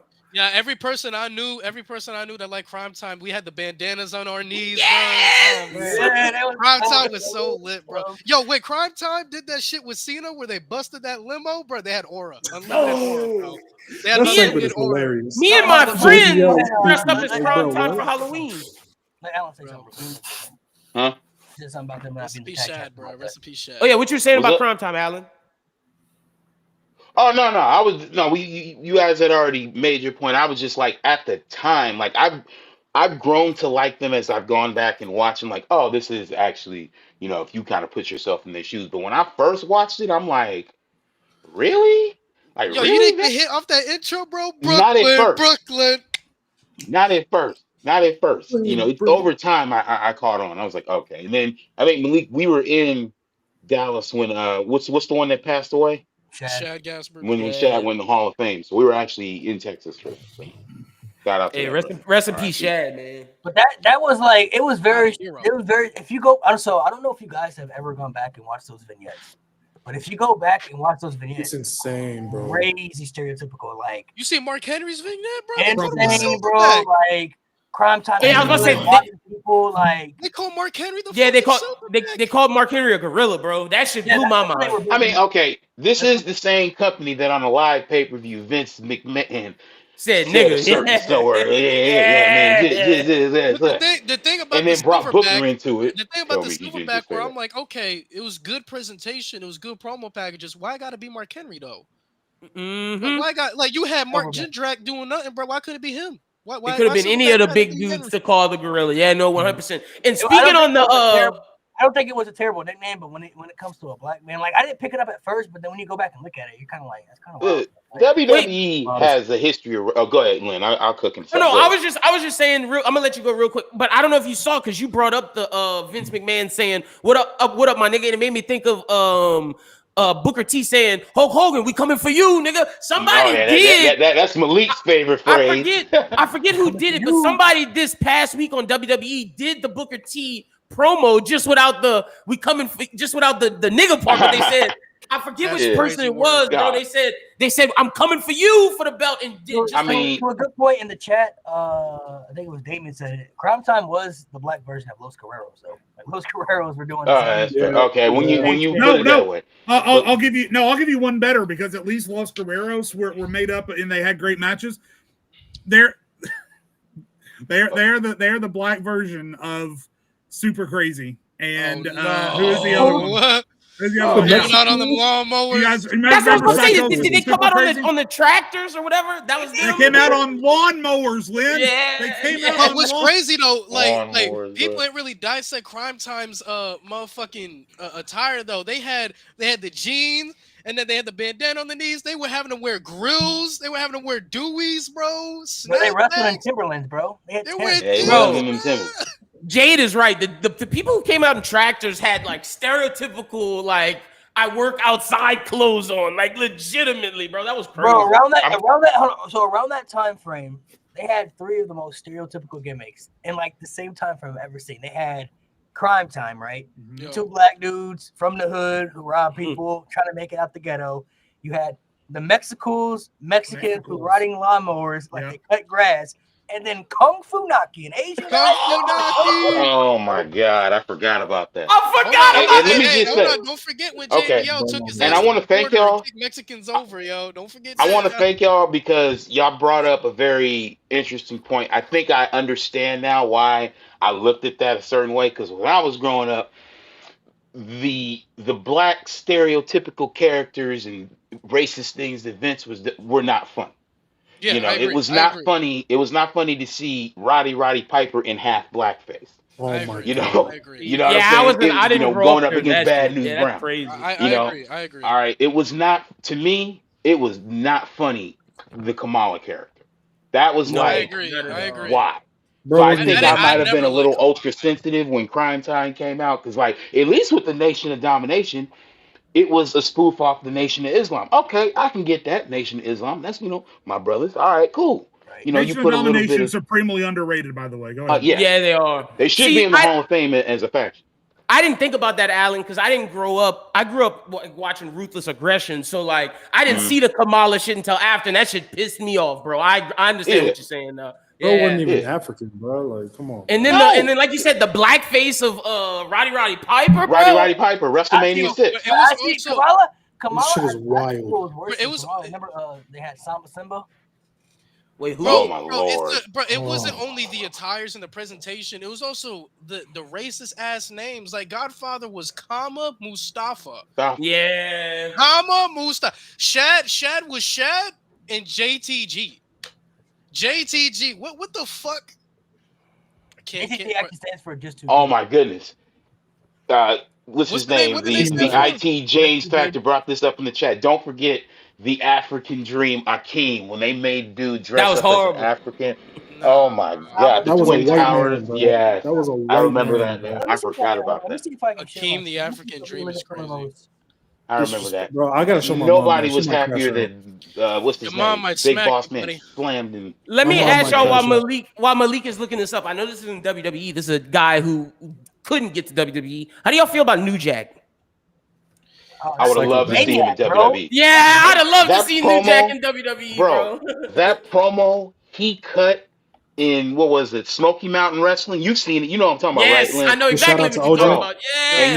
And you know who's, ironically, and he's one of my favorite wrestling minds, Jim Cornette. Mm-hmm. He's like, just go out there and make white people mad. People mad, bro. I was like, shout out to my friend OJ Simpson. So the one less we had to deal with. So I posted a TikTok back in 2021 when New Jack died, just as a commemoration thing, and it wasn't until like a year later, for whatever reason, but his widow commented on the video, and then we exchanged a few messages on Instagram, and she said that like she said she wanted people to know that the problem with New Jack is that he was just too good at his job. And You can tell, bro. And he got carried away and he made some mistakes, right? We all know what the Grand Mass Transit incident, right? Yeah, Mass Transit. He got carried away and he made some mistakes, but New Jack loved what he did, and the problem is that he was just too good at his job sometimes. To your point, WWE is a system. If you ain't with that system, they ain't gonna let you. The other problem with that too is that he was low key kind of crazy, bro. Like he was off script a lot. He was going up in matches, bro, and stabbing people. Like he had so much trauma. Go watch the New Jack documentary, because that's when I went back and watched old New Jack matches and know what Alan was talking about the Smoky Mountain Wrestling promo, because I was so interested after that watching the documentary. People talk about Mass Transit, but there's one worse after that when he threw the dude off the top and it fit. Off the scaffold. When he only luckily that was Big Grimes. If he doesn't hit the table, that dude dies, like legitimately. And the intent was to actually kill him. So in that match with Vic Grimes, New Jack, I believe, didn't because he got dumped. Hazed. Yeah, New Jack got dumped on his head. It went back where they had a match. It was the year before. They did a spot where the dude fell on New Jack's skull and cracked his skull, and the guy never apologized for it or said he was sorry or anything. So like a year later, he comes up to him, and New Jack ain't really forget that. He still remember that. So he was out for blood, bro. And the dude never came see him in the hospital, never talked to him. And what's the dude with the cane that had the stick with him all the time? I forget his name. But he used to smoke cigarettes. He was like Steve Austin before Steve Austin. He was like, when he saw New Jack walk in that locker room and he saw that guy. Sandman. Yeah. When he saw him walk in, he said he knew what time it was. It was on and popping. In wrestling, there's a lot of unwritten rules that a lot of people don't know about. It's something my coaches had to tell me. Like, if you injure somebody, you got to talk to them. Either one, you take them to the hospital yourself and make sure they're good, or you got to check up on them in any kind of way, because people don't forget that shit. Nobody's gonna forget. Probably. It's like a woman who's pregnant that got left by their baby daddy. They don't forget that shit. Yeah. Probably one of the most. That's a wild comparison. Oh no, my bad. You go ahead, Alan. There, Malik. I don't know if you remember this. I'm retired from TikTok, but there was a TikTok about what was the most what if moment, like what if. I said if Steve Austin never recovered from that injury when Owen dumped on his head. Oh, WWE dies. Yeah. Owen never apologized. I didn't know that until Steve said it. Really? Oh, yeah. Wow. I didn't know that until Steve said it. That's crazy. Hey, Lynn, you want to blame LeBron again? The ratings gonna be down because he's not playing in the All-Star game. I just had a parlay on LeBron wilding. LeBron is wilding. But wait. Look. Before we We get to already that, know who won the NBA championship this year. Just stop. Real quick about New Jack. I know Malik and Mo both said he was crazy, but he was due to the trauma that he went through as a younger kid with his dad beating his wife, beating his mom, and all kind of shit. And like he took that into the ring with him. Like, and the drugs didn't help. Like, if we had a sane New Jack, bro, it would have been insane, bro. Like, the dude could cut a promo, was good in the ring. New Jack's one of those what if stories. He was a good extreme wrestler. He was a good extreme wrestler. Yeah, you're right. You're right. But to look at the so WWE did have a time frame where they had a lot of stereotypical gimmicks. Not even just with black people, but a lot of stereotypical gimmicks. Yokozuna, bro, he wasn't even Japanese. Like, what? Hey, bro, he pulled that off though. It was racist as fuck, but it pulled it off. He pulled it off. He did, and it actually led to. And Malik, I'm only bringing this up for context, but WrestleMania 9, the promo Hogan cut right before that bullshit match, he did use the term JAP. Oh, he called, yeah. If you go back and watch that promo, I think it's still on there. Damn. Too. I did not know that, bro. The one that always pissed me off, but he ended up being a Hall of Famer, was Junkyard Dog. Simply because you let him come to the ring with a chain on his neck, bro. I'm like, if that music didn't hit, I would have been. And Vince, and the crazy thing is, Vince did not book him right. So I got some inside info on this because my grandpa was best friends with Ernie Ladd, the Big Cat Ernie Ladd. Oh yeah, Rest Big in Cat peace. Ernie Ladd, yeah. Big Cat Ernie Ladd lived 15 minutes from my city. He lived like a city over, and him and my grandpa were friends. And basically, Bill Watts was the person who really looked out for Ernie Ladd and Junkyard Dog. And basically, Vince McMahon came to Junkyard Dog with a bunch of money, promised him that he would be the face, the star, just to get him to WWE and then make him look like a clown. So I hate how they did JYD. He did the same thing with Dusty Rhodes. Yeah, he did. I heard JYD didn't fuck with the gimmick either. No, he did not at all. No, because he didn't fuck. Okay, so people try to say it's the same gimmick that he had with Bill Watts. It's not. Right. No. The way that Bill Watts presented him was this underdog fighter who fought for all of Louisiana, who was this like not just promoter, like savior for black people. He was a savior for all of Louisiana, whereas in WWE, Vince just thought, oh, this is just a dog. Like, let me put the like it was more to that than what Bill Watts was doing. Vince stripped all of the stuff that made him a legendary figure in Louisiana and just kept the dog chain and that shit. Yeah, that's rough. So look at some of these stereotypical. So somebody already brought up Kamala. Oh my gosh, bro, I hate that shit. Presentation, the pain. This is a crazy one, bro. This is Saba Simba, bro. Wait, what is I what? remember that. Saba Simba. This is I don't know if I ever saw that. That's Tony Atlas. Tony That was Atlas. Tony Atlas. Tony Atlas. No, dude. Bro, look at that. Look at that shit, bro. Bro, Did Tony he Atlas come was out too with good, a fucking bro. shield and weapon? He was too good for that shit, bro. Oh. Tony Atlas didn't deserve that shit. No one deserves that. But like Tony Atlas was actually incredible in the ring. Like that's crazy. Truly came a long So way. what is one stereotypical gimmick that WWE did that really upset y'all? That you knew was like this is not right, bro. Let me look that up. Strictly black or just all around? Anything. Curran White. From his catchphrase. I'm not gonna say it. You can say it. What? No, I'll let you do that. Remind the people who it is. Because No. I honestly don't remember. I'm not gonna lie to you. You see, Yeah, I was about to ask you, what is it? If it's not white, finish it. It rhymes. If it's not white, if not white, it ain't right. It ain't right. Oh shit. That's what he really said? I don't remember that. That's What? crazy. Yeah, I That didn't was remember Chavo that either. Guerrero doing it. Yeah, That was Chavo Chavo Guerrero. Guerrero. But you actually know that he pitched the idea of doing like the KKK stuff with that gimmick. Who? Wait, what? Like, he wanted to do it. Yeah, like, he wanted to like be full blown like hated bad guy. In what feud? Who? Just in general, he wanted to do KKK shit. Yeah, because they were turning him into this gimmick and he didn't want to do it. And he said if he was gonna do it, he wanted to be all in with it, like really hate What it. the fuck? He Oh pitched hell, the idea. Chavo, you. I'm sorry. Chavo wildin', bro. That's crazy. Chavo. Oh wow. I got mine.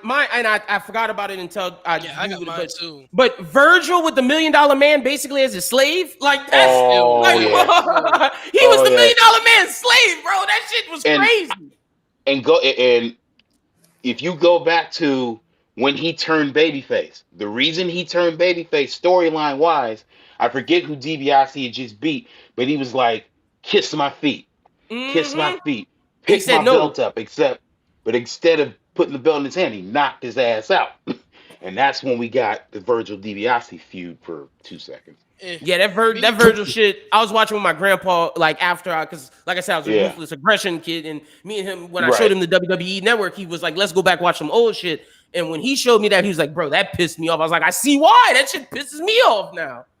That's crazy. It ain't that serious, but it was when they had Primo and Epico do the Shining Stars bullshit, like go to Puerto Rico, like it's the Shining Star on the map. Like I hated that shit because I'm Puerto Rican, and I'm like, bro, you don't fucking act like that. It's so I know you hated JBL for what he did to about the border shit, bro. What? I hate. Well, in that incident with Eddie's mom, that was Eddie's idea. That was Eddie's idea. But they had to really get him out of there though, because he was getting death threats from the cartel and shit. I did not know that. Holy shit! I hated the Shining Star shit because like that's not how we act. Damian Priest is like the physical embodiment of what we are. What's up, Malik? Mm-hmm. What was your answer? Oh, come on, easy. It's so bad, bro. Junkyard Dog's a close second. So bad. Kamala, I would have said Tatanka, except he's actually Native American. I actually met him, so I let that one slide. Oh, okay. I actually met him in 2022. Oh, So what about the Kamala thing that really upset you? Like when you first saw it, you were watching back in the days. like when I first saw it, even though I was cool with the feud, I'm just like, first of all, you got this big black dude with a spear and a shield coming out with a white man who has a hat on, who's like leading him like he's a freaking dog. And then you got Harvey Whippleman. It was very almost kind of it gave very much Master Slave vibes, in my opinion.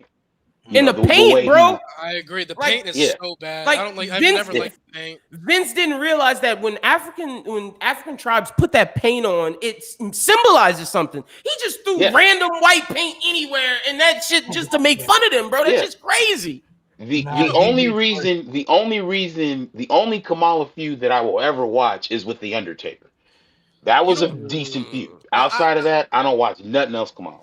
I've never. I'm so glad they switched him to the Godfather and shit because I was not a fan of Papa Shango. Me neither. That Ultimate Warrior. I'm from Louisiana, and like Haitian culture is big in Louisiana with like Creole people and everything. And like, bro, Papa Shango was 100% just a mockery of Haitian culture. Yes. Yeah, I've been in New Orleans. Like that's why. Hey, look, I'm gonna tell you, Luis. I'll tell you, Mo, and I'll tell you, Adam. Like I told Malik on TikTok. But if WrestleMania comes to New Orleans, I got y'all, bro. If y'all come through, I got y'all. I've been needing an excuse to go back to New Orleans, bro. This upcoming year, the next WrestleMania 42. Y'all hit me up. I'm gonna send y'all to the best places. We'll go to the best bars. I got y'all, bro. You on IG? Yeah, bro. Now you gotta send me. I'm gonna let you know at the end. I'm gonna let you know at the end what my IG is. You gotta send me to the best place that I can eat the best gator. Because every place I got you, bro. I got y'all. We can't. See, I know Gator's fire. Yeah, it's fire, bro. It's like chicken. Look, Malik, it's better than chicken. Malik, you love it. It's not as fatty. Gator is fire, bro. Like it's fire, bro. Like chicken has the fatty shit. This is why I say it's better. It's leaner and healthier for you, and it tastes just like chicken. It's great. And I got y'all. So does rabbit.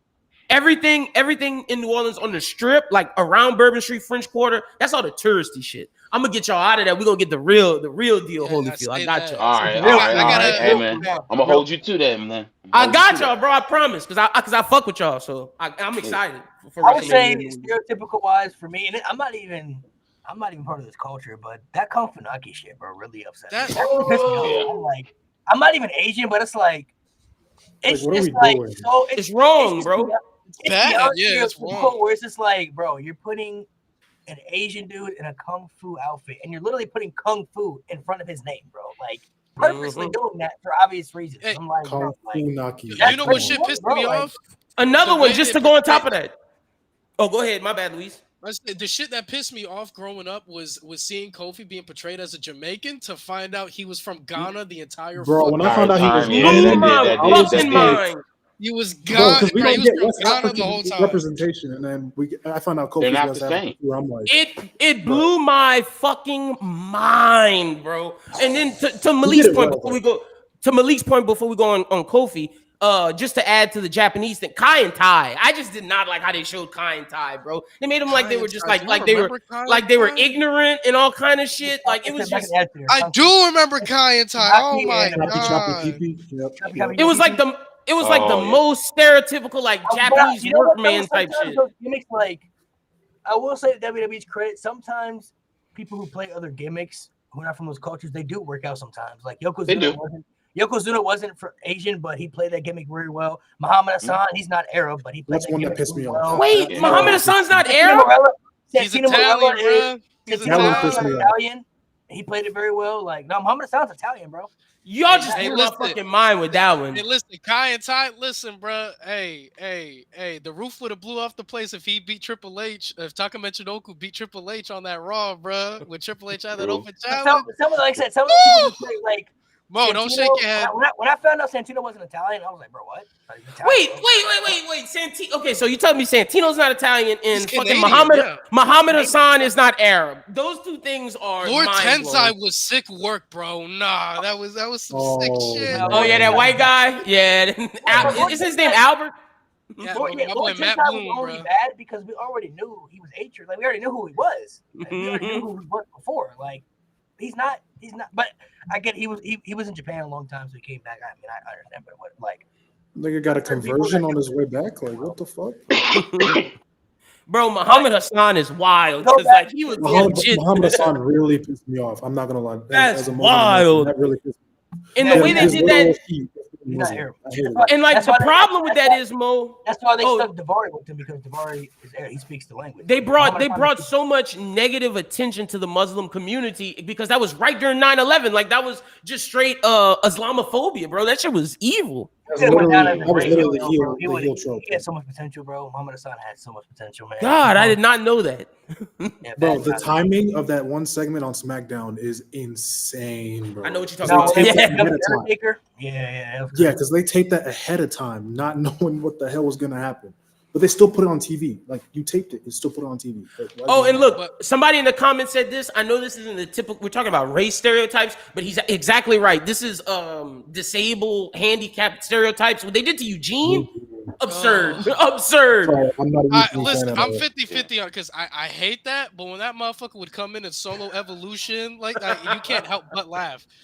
Like that It was Iron fun- Man it was match, Sometimes it fun- works. that Iron Man match with Triple H and No, for and sure. Benoit, bro. Listen, man, said the way he sometimes it soloed works. evolution, bro. Like Alan said, sometimes this works, but sometimes it's just. It's bad. Sometimes. It's bad. Woo. Or him and But Raven sometimes as a it tag works out team, though. bro. Like a lot of people, they can play those gimmicks very well. Sometimes even stereotypical, even if they're not like fully into that culture. Some people can pull it off very well, bro. Like, you know, Santino. Obafemi's doing really good right now, but you know, Obafemi don't talk like that. Like, that's not his real voice. Okay, wait. No, Is but he was born in Obafemi- Nigeria, though. He I was about to born say, in yeah. Nigeria. No, I thought he was He's Nigerian. actually African, but like that's not his real accent. His though. voice. He Got you.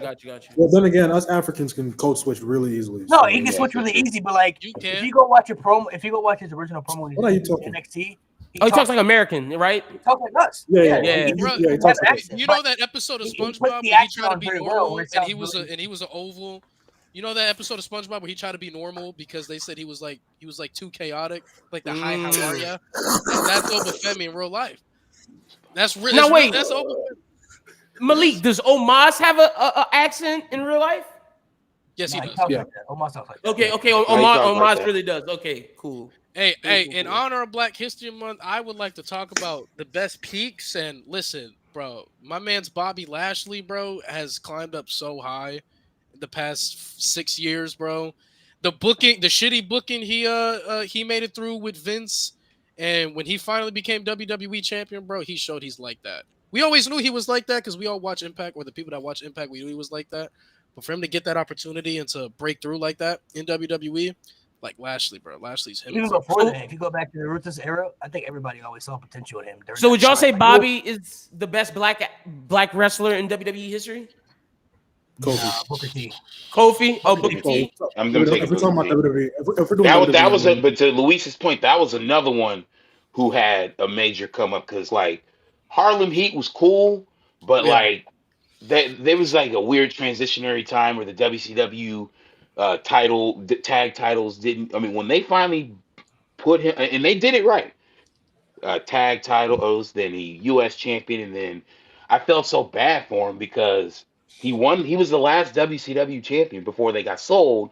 And then he comes to WWE, and you already knew what that was about. Ground zero. But if you honestly though, like I feel like he was one of the few people that just stood out to me. Like he debuted and he attacked Austin and everything. Like he felt like a star Yeah. when he came Yeah. to WWE. Like Mhm. that was somebody like, oh, he Yeah. gonna be okay. Like Booker T, RVD, like people who came from other promotions. I felt like those guys were gonna be okay. But And he The did it reason the I gotta best say from the other promotions.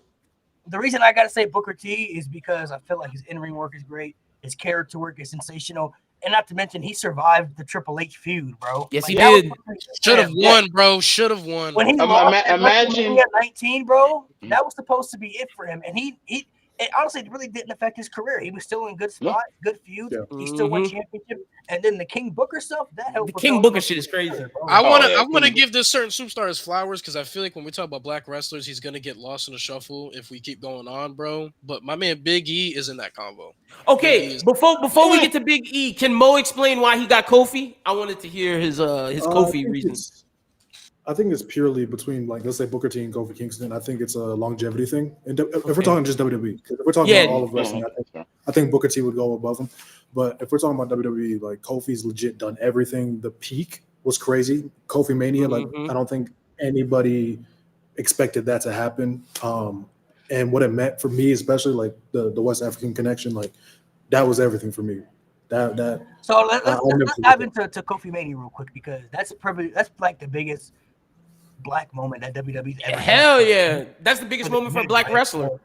And that wasn't Yeah. even supposed to happen. Like, that wasn't even supposed to go down that way. You know what I mean? So I mean, things can always change and happen. But the build for KofiMania was so just astronomical, bro. Like, if you look at the way they did it, was just really, honestly, it was really beautifully. Like, him having the fight, scratch and claw, you know, and the gauntlet matches, and then with the New Day had to do in the gauntlet matches, and the Elimination Chamber where he was right there, and then he didn't get it done. Like, that KofiMania build was really good. But I'll let Mo touch it first because he's West African, so I'll let him touch first, and we'll dive into it. But what was that build like for you, watching that whole thing playing out and then seeing that whole moment?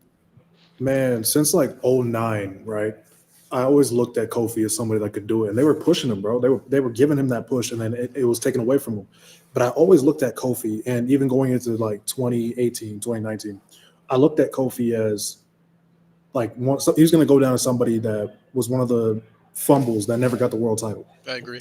And then I think a lot of people forget this moment, Money in the Bank 2018, when they put him in the Money in the Bank ladder match. He was the most over person in that situation. In that ladder match, and they thought they were going to do something with it, then they didn't. But then the gauntlet match happened, and then Elimination Chamber happened. To me, that's the best Elimination Chamber of all time. I'm just saying. And it was just at that point, it just felt inevitable. And then when they finally like made it official that he was going to face Bryan for the title, like it was amazing. And I want to give a shout out to Daniel Bryan for that too. Yeah. Without him, that wouldn't have been as special. Because he'd been in that role. He was in that role before. Now he was the bad guy. Like Daniel Bryan was Kofi Kingston back in 2014 around the Yes movement and the popularity. Like he was the guy that people had chose, wanted to see succeed, get that moment. You know, he had everything against him where everybody was trying to hold him down and prevent him from reaching that pinnacle. Now he had the chance to help somebody else get that moment. You know, he had been in that spot before. So, bro, correct me if I'm wrong. Correct me if I'm wrong. Was that the title reign that Brock ended and everybody got mad about? Yes. Yeah. So for me, I remember that was a stipulation. He said, if I remember, Kofi knew that was going to happen. They basically said, "We'll throw the title on you, but this is what's going to happen when you win it." That's crazy. If I'm Kofi, I'm still taking the title. Same thing that happened to Ron Simmons. Yep. I remember the Mania. Oh, my bad. Go ahead, Mo. I was going to say, I've always felt like Brock should. So this is how I look at the ending of that reign. I've always thought Brock should have won, right? But not in that fashion. Okay. I think with Kofi Kingston, you had somebody that you could have had as another upper mid card guy after that. Like, let's say he loses the title to Brock and he keeps climbing back and he still tries to go after Brock. You have a main eventer right there that the fans were invested in, and they fumbled it terribly.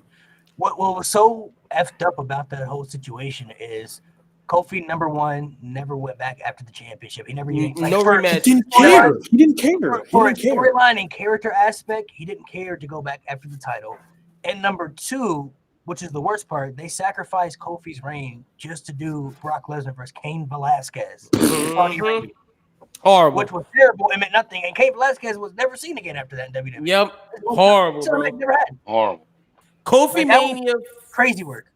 KofiMania for me, I've only seen my grandpa cry like 4 times in my life. That was one of them because it meant a lot. And I said this early, Alan, and you squinch, and I know why, because I said, is KofiMania the biggest thing for a black wrestler? It's probably Ron Simmons winning, because that's what my grandpa would also talk about, that being a big moment. But KofiMania for me, I just attested to this. The saying how black people have to work 10 times harder. 10 times is just harder, yeah. On the way for KofiMania, he had to work 10 times as hard as Daniel Bryan to get his. And that was just the essence of how I felt about KofiMania. I didn't cry for KofiMania, but he did have me get on my seat and jump up and down like a little girl. I said, Kofi did it. Kofi did it. Man, you do that every Monday Night Raw. What you mean?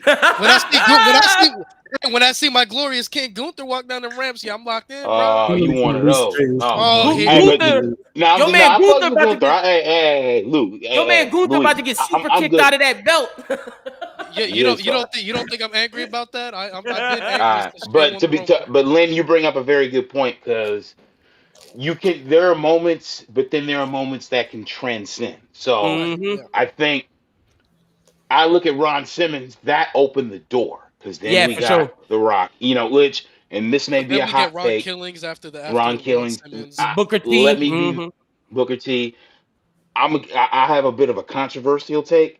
nothing new for me. But it's always been hard for me to put The Rock in that black wrestler category just because of how much he embraces this Samoan culture. Like we ain't never heard. I mean, outside of his father being the late great Rocky Johnson, we've never really heard him embrace that side. It's always, I mean, well, he just did with WrestleMania.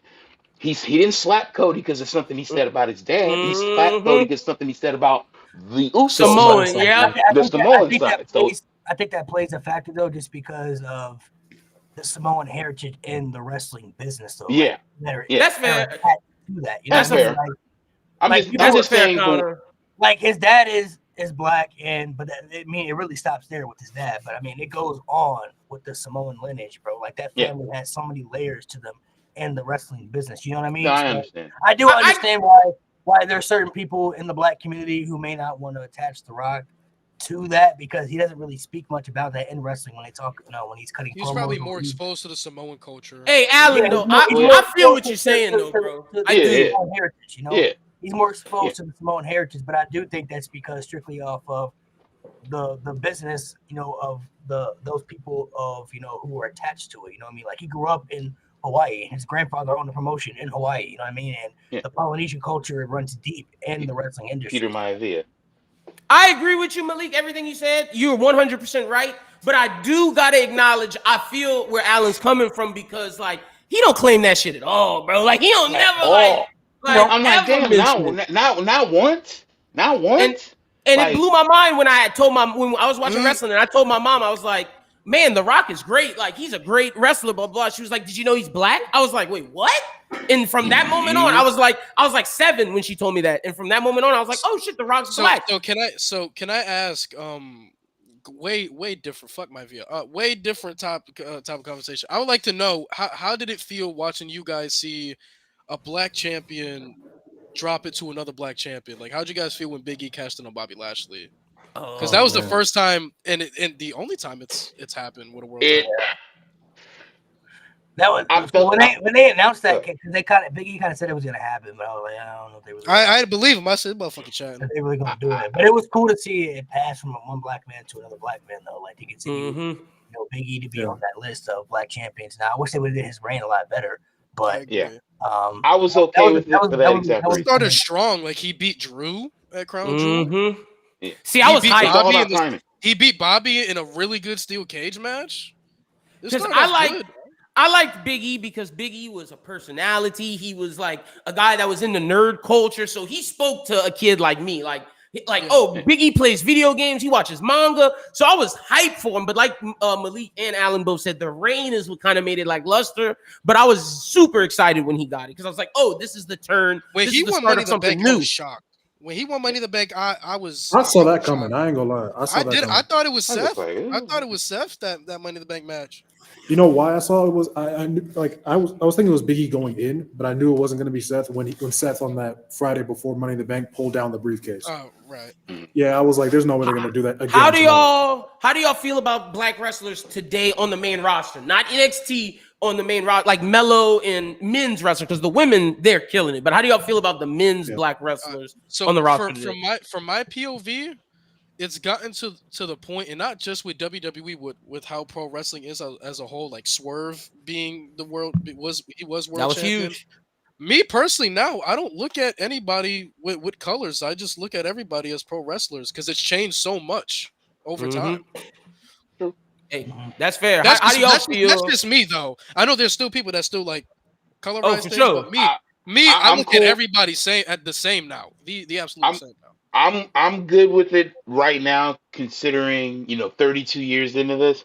It's probably the first time, like in the rare days that I watch an AEW or a TNA, I'm seeing more black faces than ever before, and they're not gimmicks. They're doing what they want to do. They're being allowed to express themselves. They're not being put into bubbles. Vince isn't doing some wonky. He's out of here. See you later. So, or even the other promoters. So I think because Tony Khan was bad at first. He was bad at first with that. Like he was, which I expected because I'm like Tony Khan.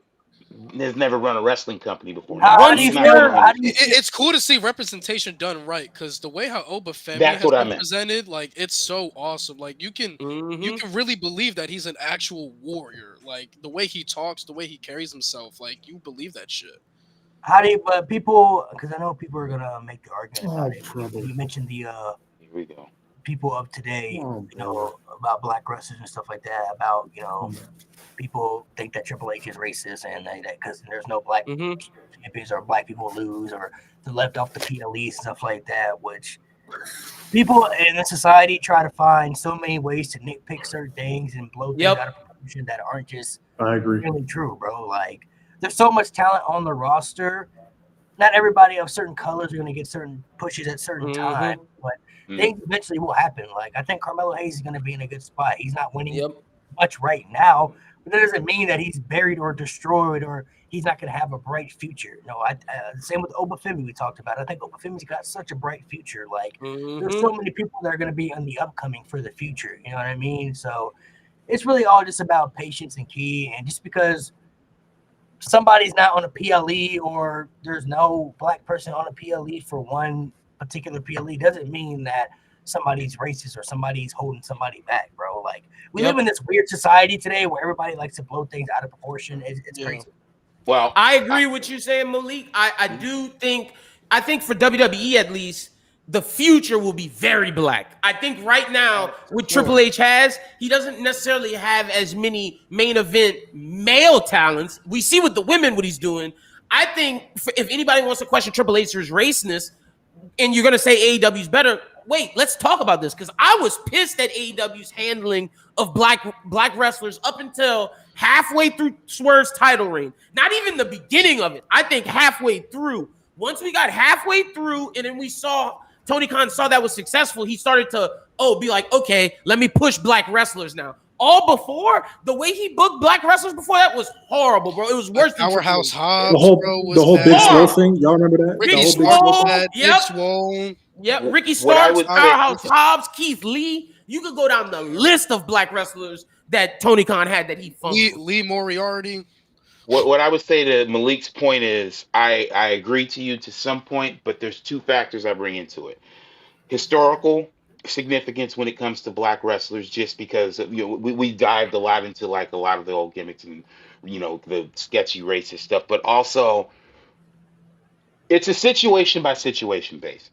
And where I think the line gets drawn is it a bad booking decision or do we feel like it was racially motivated? So that's kind of where, when I was on TikTok, I can't count how many times, there were black guys with wrestling belts and then they would play the Brock Lesnar theme and they would just throw their belt like up, and it was a representation of something. So I would argue I'll go halfway with you on Malik thing. I try to look at it as a situation by situation basis. And I would say more today, the situation is more booking and timing rather than race, just because we're in a new era now where we're in a social media era now where you will get called out. Like you will get called to the carpet. It wasn't like in my day where we didn't have that stuff. Like you will get called to the carpet. There will be conversations. People will talk about you and about your bad decision, or if they think you're racist on platforms like this, on YouTube, on TikTok, whatever. So I think more so right now it's a situation basis, and it should be treated as such rather than just automatically diving into. Hey, that's fair. And I see somebody in the comments saying Jay Lethal. The way that Tony Khan handled Jay Lethal was bad, bro. Jay Lethal was coming off of being the greatest Ring of Honor superstar of all time, in my opinion. Facts. And the way he was debuted, he put over Sammy Guevara in a TNT title match.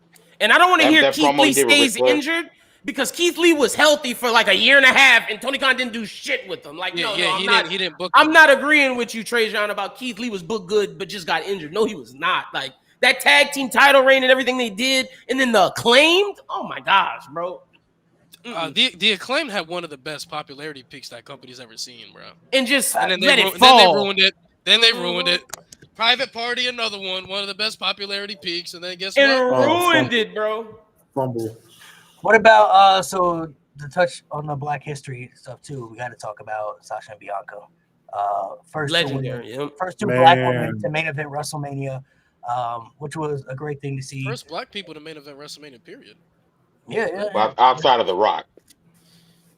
Outside of the Rock, yeah, but 2 black women. Though, I mean, it was pretty big to see that. I hate Brock so much, bro. Just to look back on that time frame too, because number one, there aren't too many women that main event WrestleMania as a whole total. Even still now, that's still the last women's WrestleMania main event that we've had as this day as we're speaking right now.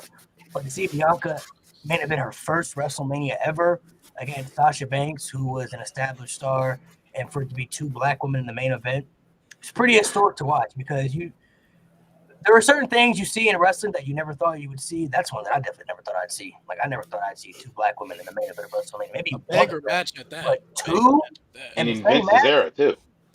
And this era, too, yeah. I mean, it's times have changed. Times are different. What did that match, what if that match meant anything to y'all? What did it mean to y'all just to see that happen? Because that match was a banger. I watched that match, and I didn't even care about the finish.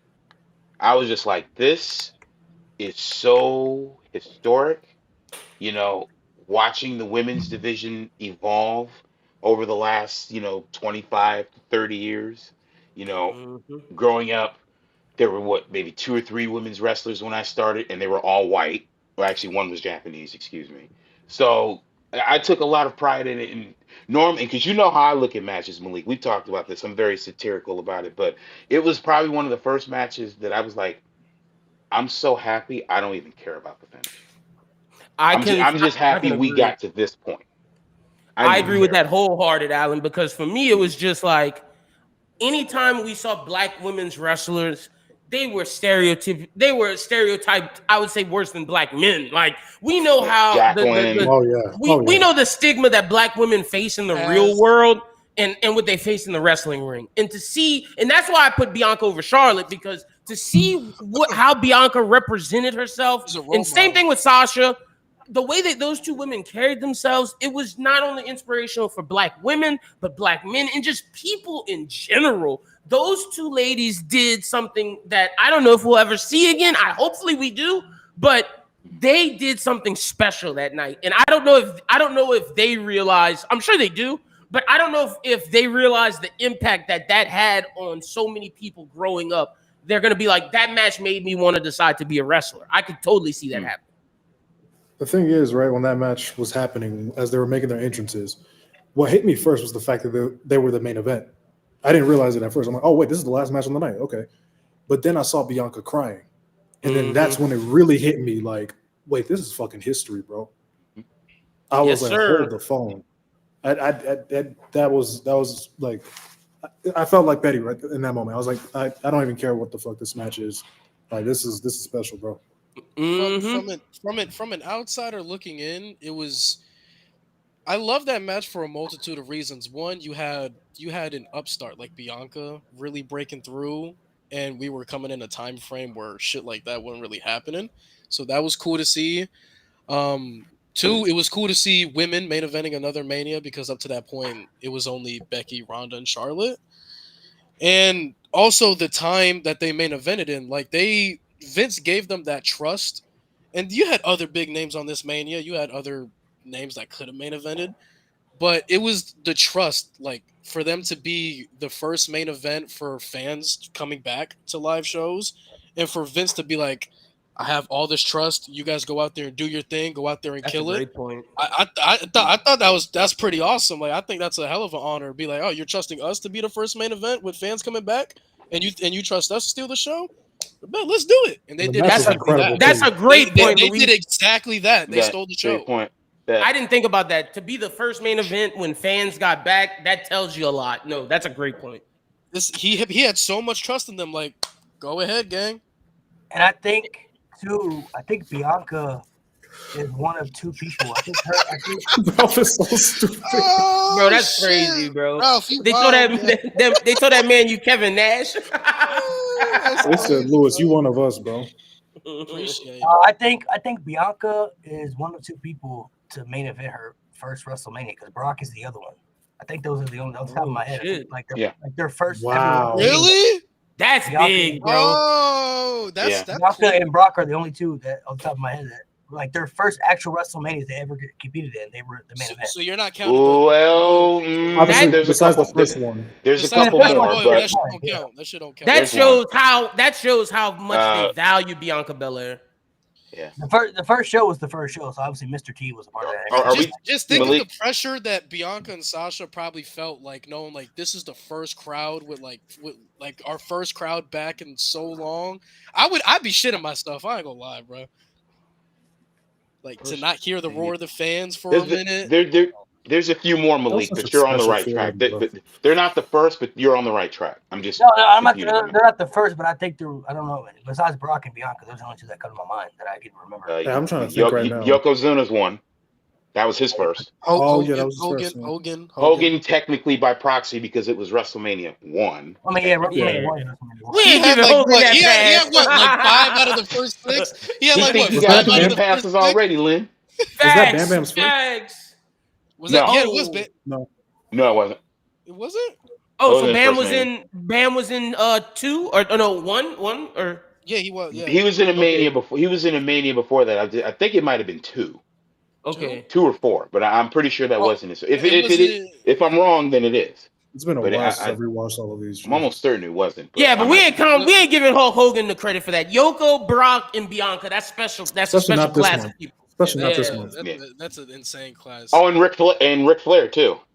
Naomi. His first WrestleMania. Well, actually, no. Technically, no. He wasn't the main event. Never mind. Dante, Naomi's somebody Never that mind. has I don't count 2 main that hasn't broke through yet. When they give her that opportunity to fully break through, she gonna kill it too.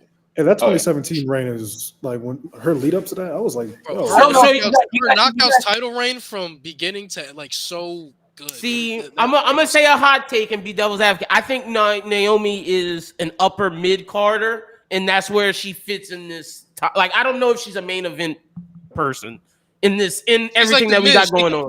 I'm afraid that's fact. That's fact. I don't know. Like we got Jade, we got Bianca, we got all the people. She's like the Miz. She's like the Miz. She can fluctuate. And this is what I mean about inflated rosters. When you have so many people, you get people left off. This is, and Malik can speak to this. This is why I absolutely did not rock with Roman when he was champion, because I'm just like, how many guys do you have on this roster? How long are we gonna let this go? And now you're seeing it in the women's division too.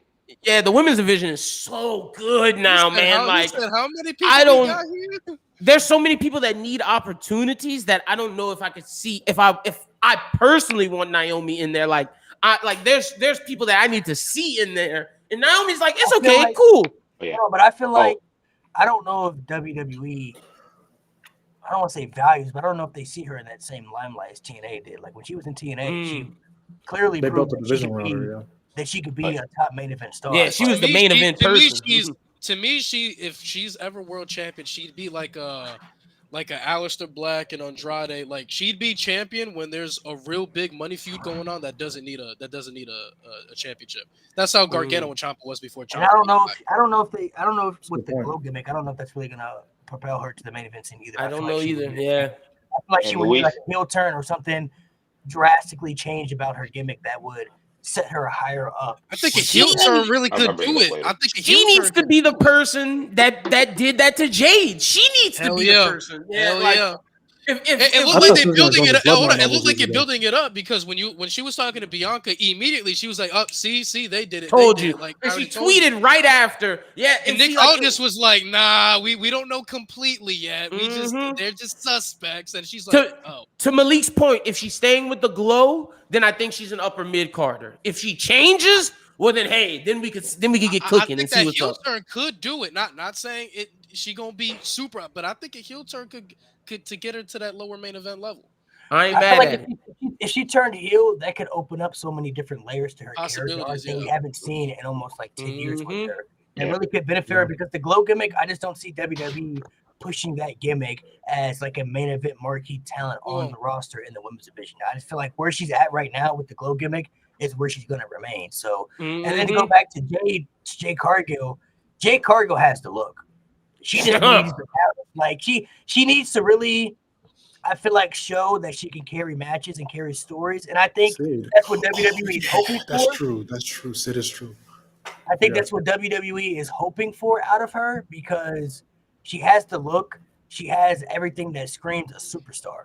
Like honestly, in WWE, she could be a megastar in WWE. Jade, to me, I think what is going to really propel her is if she can produce great matches and if she can carry good stories based off where they want her to go. Like Bianca is teaming up with her right now because I think they want Bianca to help her as much as she can help. And when the time comes for them to split, they want Jade to be able to stand on her own 2 feet. To stand next to Bianca and do that match. Yeah. Where she can find Stanley on her own to be somebody that can be a main event talent for the women's division for years to come. You know what I mean? But I don't know if she's there yet or if she can get there, but I hope she can because the future's looking really bright with Rhea Ripley leading right now. We got Tiffany Stratton on the come up, not to mention the people from NXT that are going to be coming up as well, like Roxanne Perez and many others are going to be on the come up. But Jade Cargill can really be a part of that fold as well. She has years of layers to her career. Like the sky is really the limit for her career. But I feel like what's really going to determine whether she's going to succeed or not is really just based off of her in-ring ability and her storytelling. If she can check off those 2 boxes, I think they're definitely going to strike, bro. Jade has everything and you are absolutely everything you said. I agree with 2,000%. I think, and when I said it, I think the chat might have thought I meant right now. No, I'm talking like I think Naomi's at her ceiling. I think Jade's ceiling is through the roof, bro. Jade is a part of, to me, when you think of the 4 women that could be the next 4, it's Rhea, it's Bianca, it's Jade, and then that last one, it depends on what you like, whether it's Io, whether it's Julia, Roxanne, Stephanie Vakur, Jordan Grace. I think those names all can fit in that last spot, but the first 3 women's wrestling are solidified right now, boy. At least on NXT, 100% on NXT. Way better than the men.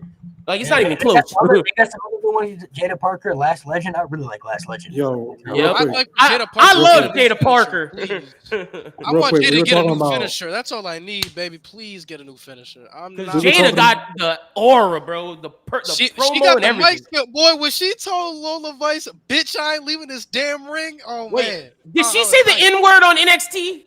I just need to ask other people. Did Jada Parker say the N-word on NXT? Yeah, it sounded like it. It sounded like it. What were we gonna say, Mo?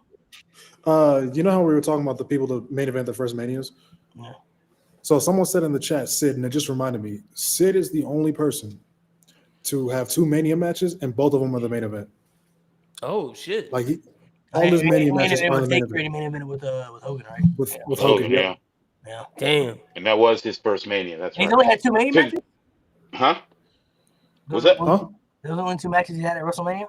Well, it's probably his first. Wait. Oh. That was 8. He wasn't at 9. He wasn't at 10. 11. He was with Shawn Michaels, but he wasn't in the match. Yep. 12. Was he in 12? Was he in 12? No. I don't think he was in 12. I think he was in WCW at that time. And then 13. Right. Well, no. I'm wrong. He was still in there. Ralph, I do love Jada Parker, bro.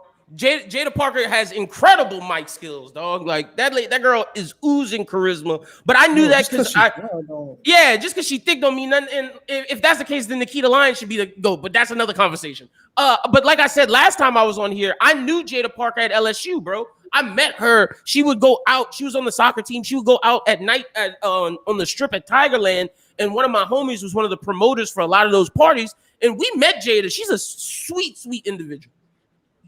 I think she has like crazy charisma too, though. Like her charisma, it's through the roof. Like she has that, and that's something I feel like you can't teach people. You know what I mean? Like people just gonna have charisma or not have charisma. You know what I mean? Like some people just don't have it, and she got. You can't make that. Like 100%. 100%. Somebody that I like too. I think she has the look. It's just really, I feel like she falls in the same category with Jade. Like, can she carry stories and can she carry matches? Like when it's time for her to do so, you know. She's gotten better in the ring though. She has. Got to give her props.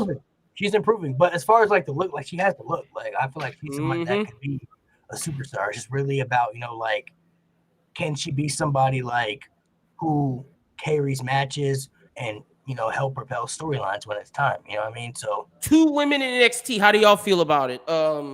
Kelani and Soruka. Soruka is a black woman. How do y'all feel about those 2 ladies? Do y'all think they can be stars?